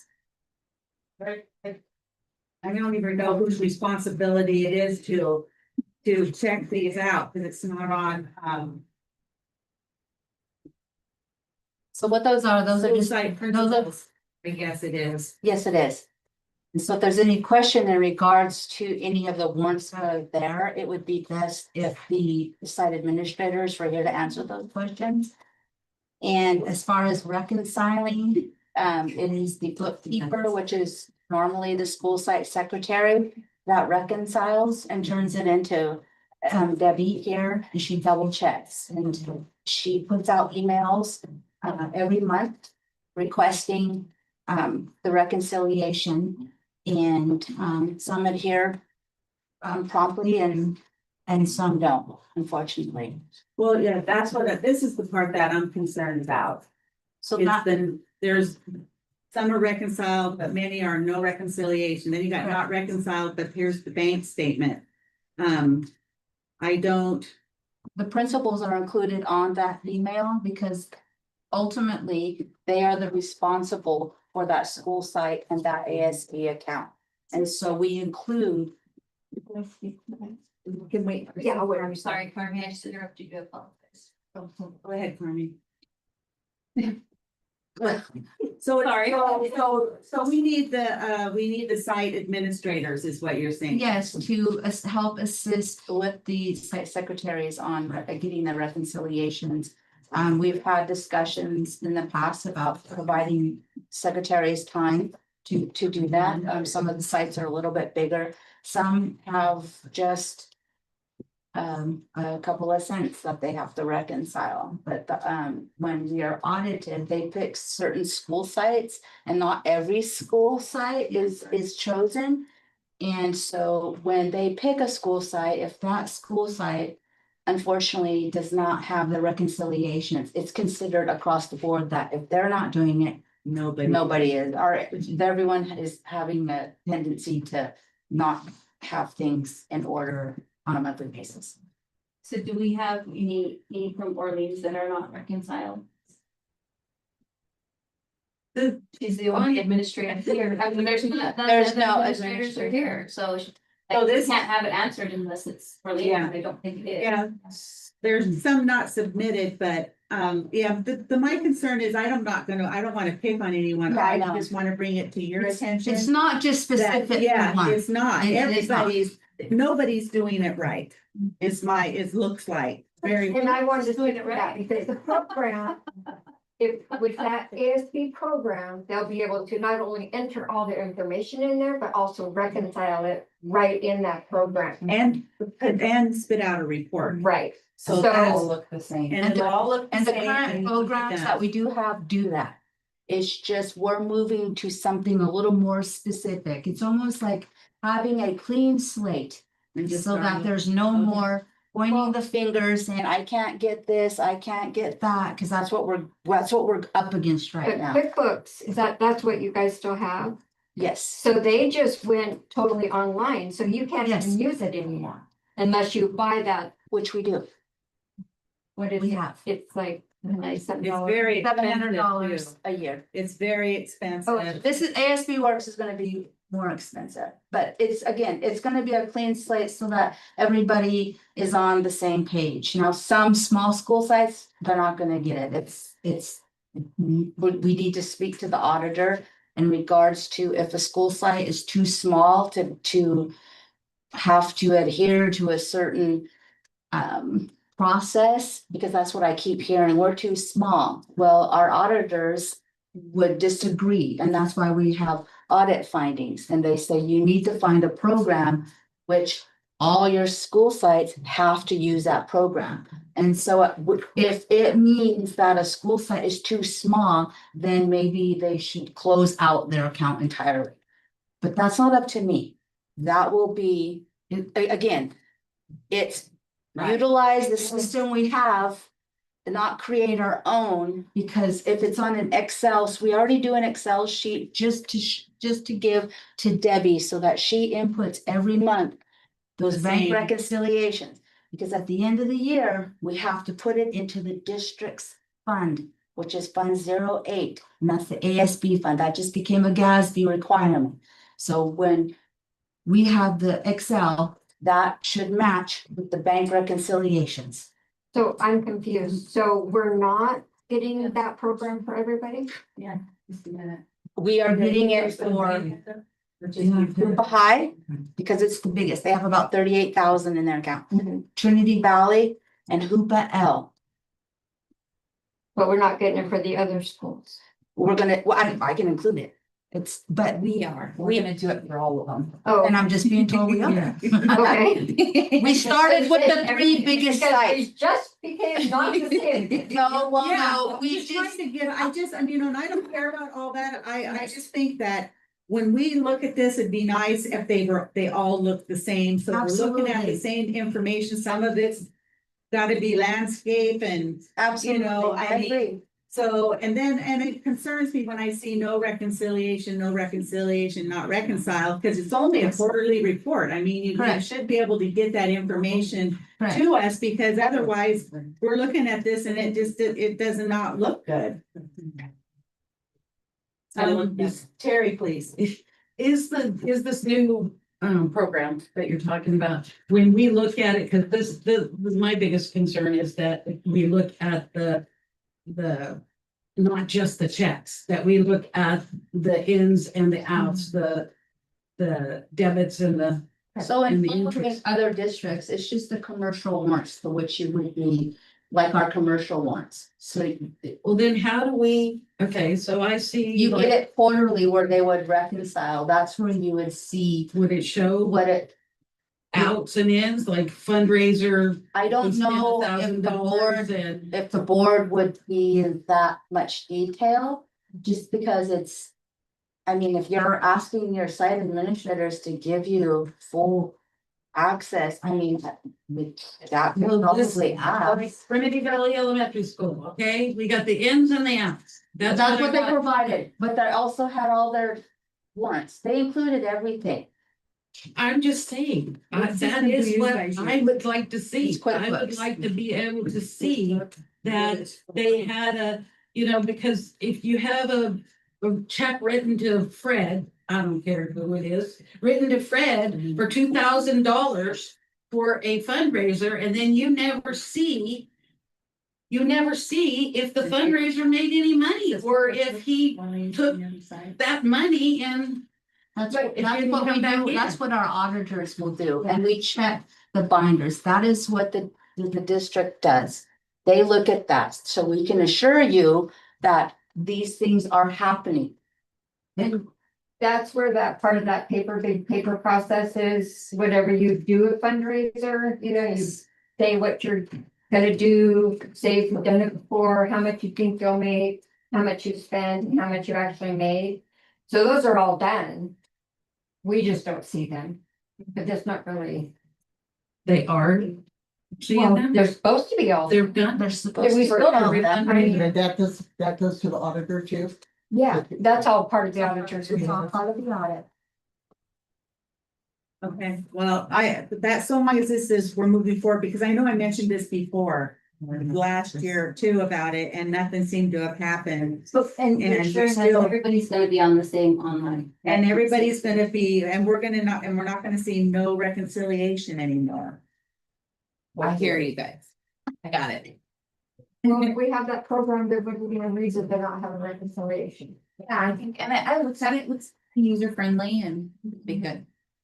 Well, I don't know, because Trinity Valley has QuickBooks here with all the good reporting and snapshots, and I see no reconciliation on theirs And you can also. do reconciliation. So, I'm just saying, I think it's been a point of, that's lackadaisical. I've seen for 2 years, we've had it on as a finding on our audit. And we need to get it under control.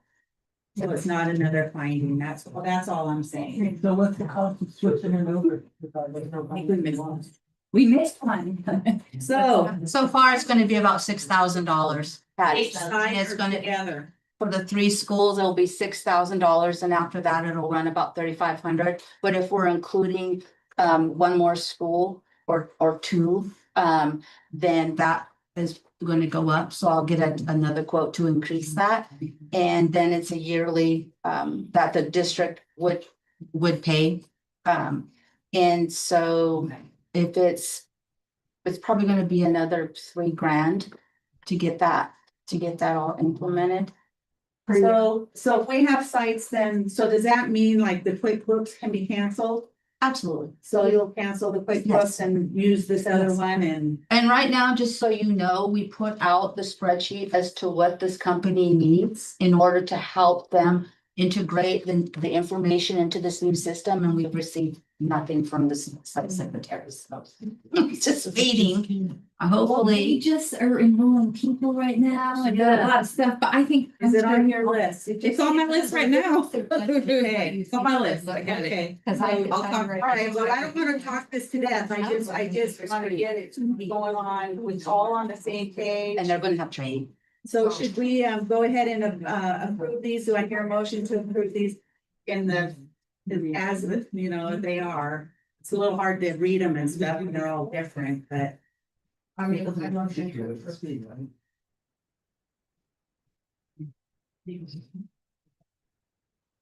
Do I hear a second? I have a motion made by trustee McLaughlin, seconded by trustee Jackson to approve the ASB 2024-2025 warrants. All in favor? Any opposed? Hearing none. The motion is approved. Thank you, Marie. Yes. Okay, that brings us to reports. Did anyone specifically want to make a area report? I do. Trustee Bray? Yeah, I just wanted to say, I'm really thankful that there was a lot of people here before, but I'm really thankful for everybody who came out, whether you were in person or on Zoom. And over the past month, I've had the privilege of talking with many, many people. Those conversations, your ideas, your concerns and perspectives mean a great deal to me, and I'm grateful you've trusted me enough to share them. We've faced some difficult conversations and decisions lately, and your input has been invaluable in helping guide those decisions. I want you to know I do listen. I take the responsibility to heart. I do my homework. I ask questions. I consider every viewpoint so that I can make decisions that serve our students, our staff, in the best way possible. At the end of the day, my goal is always to ensure my vote reflects not only what's best for our district, but also the voices of the people I represent. Thank you for caring so deeply for our schools and our students. We've had very important conversations, and you are part of that.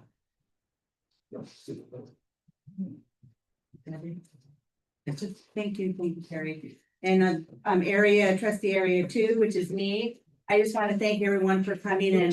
I look forward to this new year. I mean, I think we've got communication going, and I'm really appreciative of that we have a new superintendent, and she's working very hard and reaching out to everyone. And I'm really optimistic about this next school year, and I'm really happy to be here with you all. And thank you. Martha. I'm looking forward to this new school year as well. I have to tell you a little story. I decided to go swimming the other day at one of my favorite swimming holes up on the Salmon River that nobody ever goes to. And I thought, oh, I'm gonna have it all to myself. And I pulled down in there and there's all these cars. And I thought, what the heck? But I got down on the beach and there was the whole Orleans Elementary staff. By accident? Yeah. With the staff meeting at the river. Yeah. So seemed like a good start to a new year. Yes, it has. Coincidence, I think. Yeah.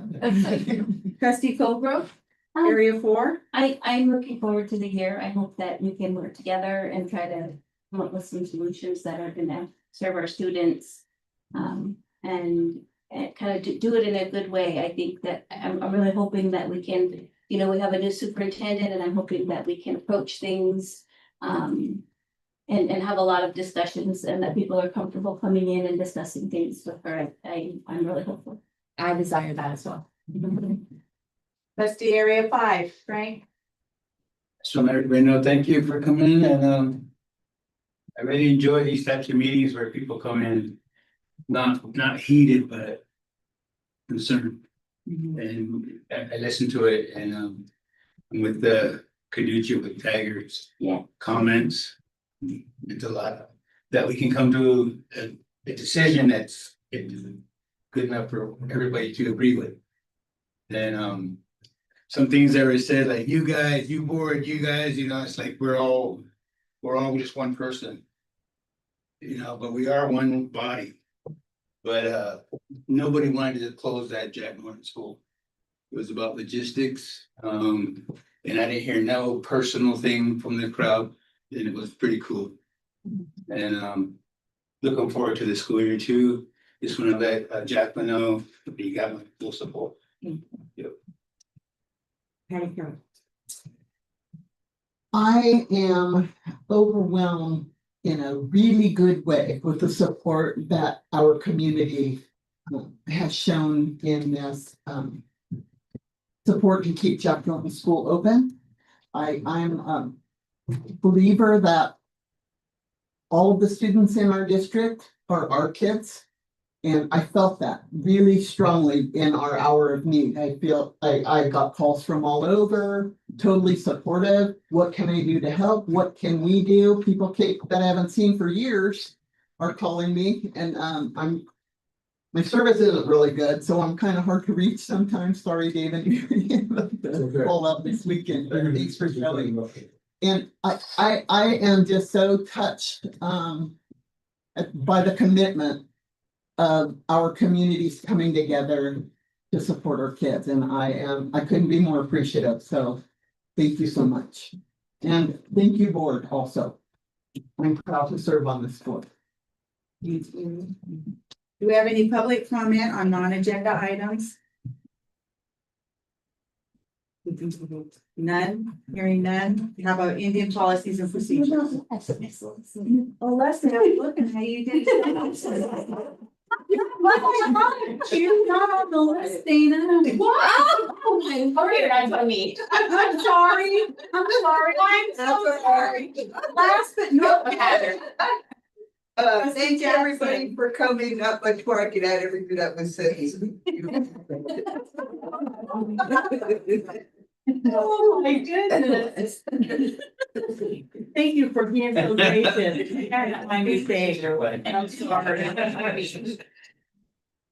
Okay, Indian policies and procedures. Anyone have any comments? Yeah, I have two things. My first comment, I raised this issue, I believe, at the last regular meeting. Tribes and the community still have yet to receive the impact aid report.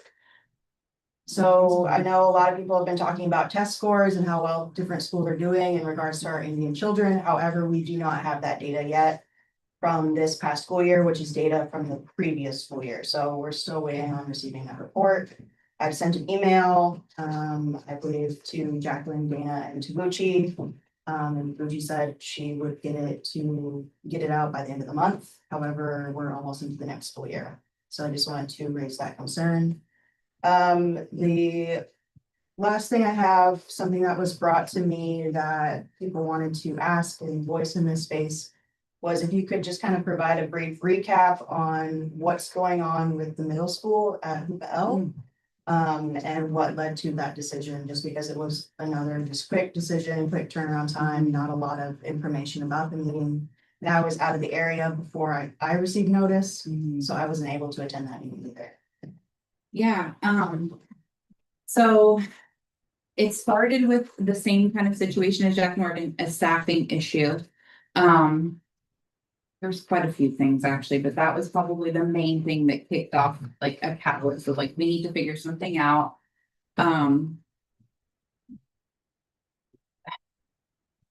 Junior high at Hoop Elementary hasn't been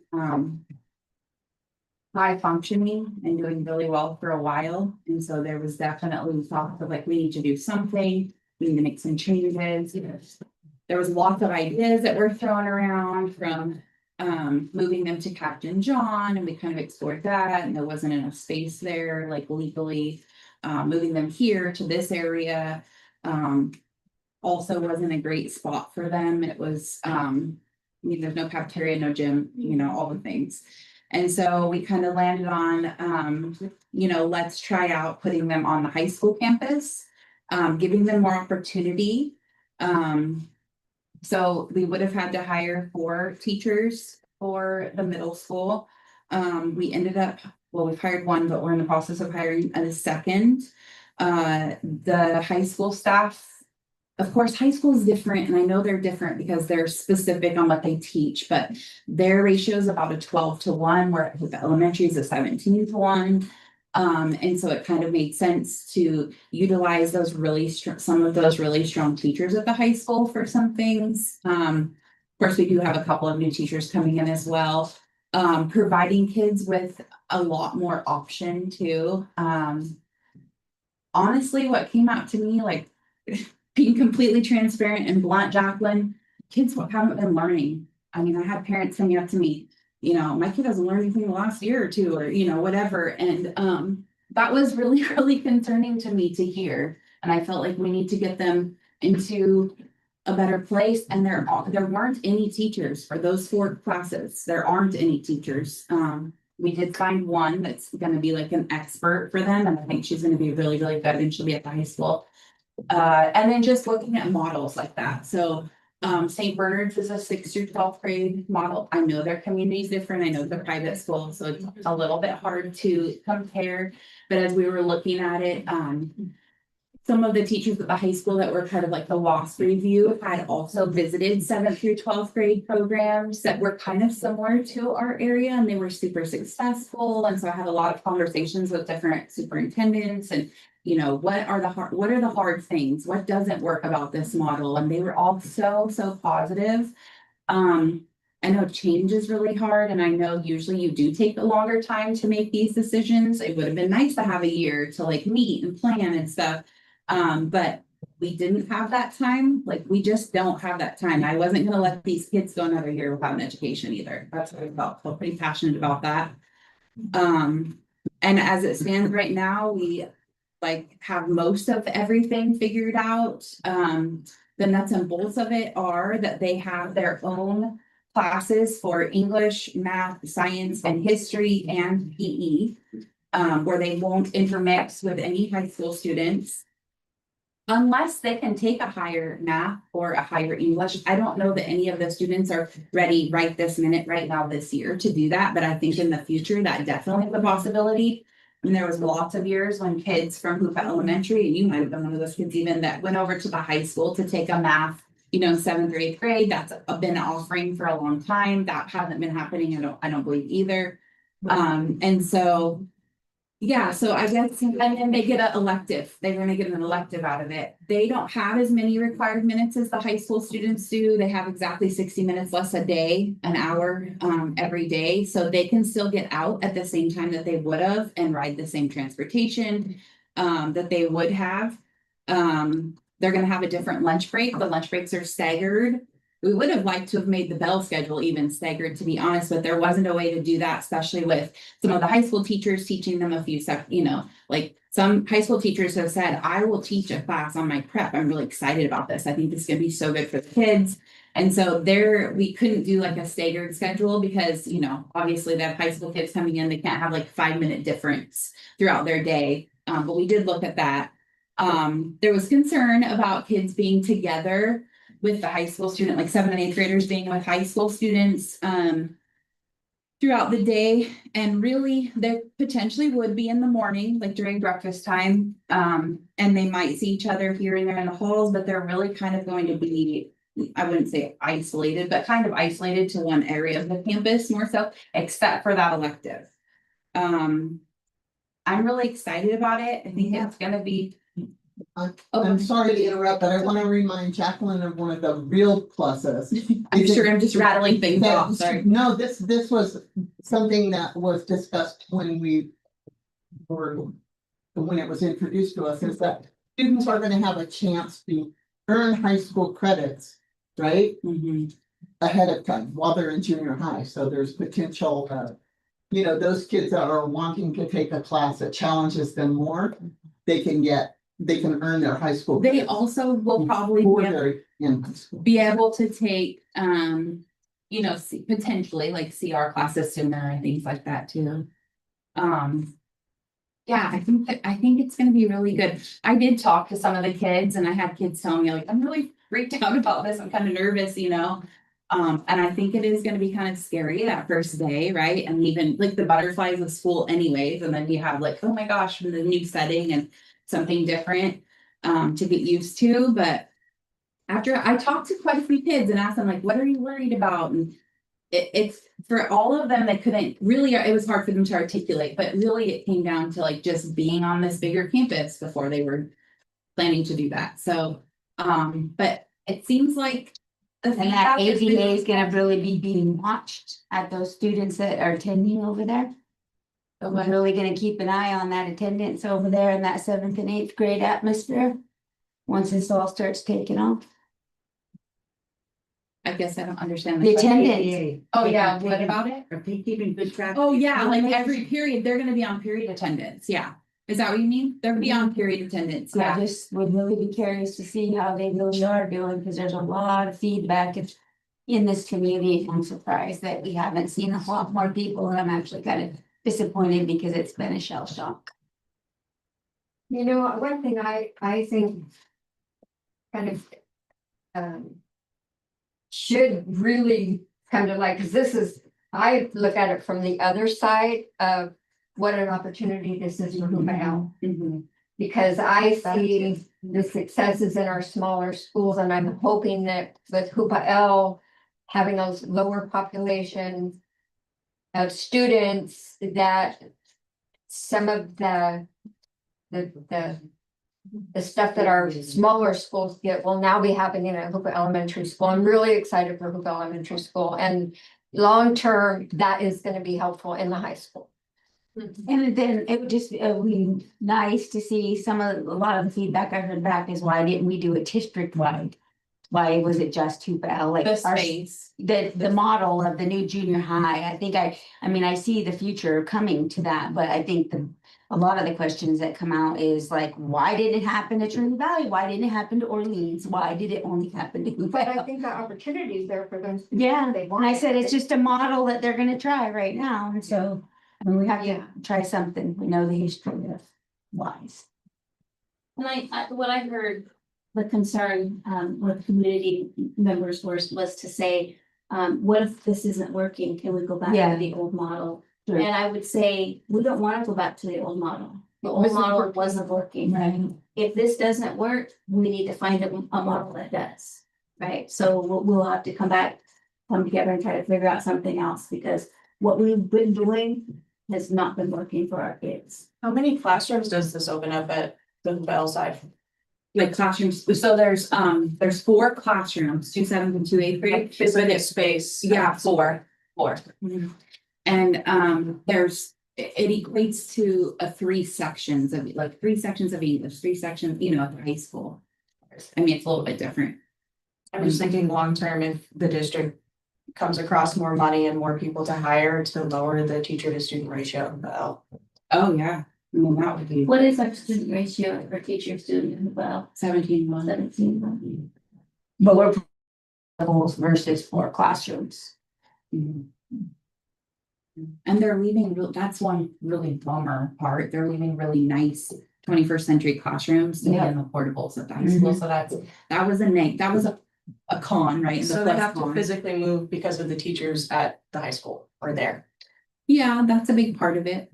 I mean, that's the main, I At mean, least that's, it's a windows. yeah, that's true. There's, yeah. And windows in these classes. The new classes, no, they have a doorway. That's it. It's for safety. More discussion on this issue?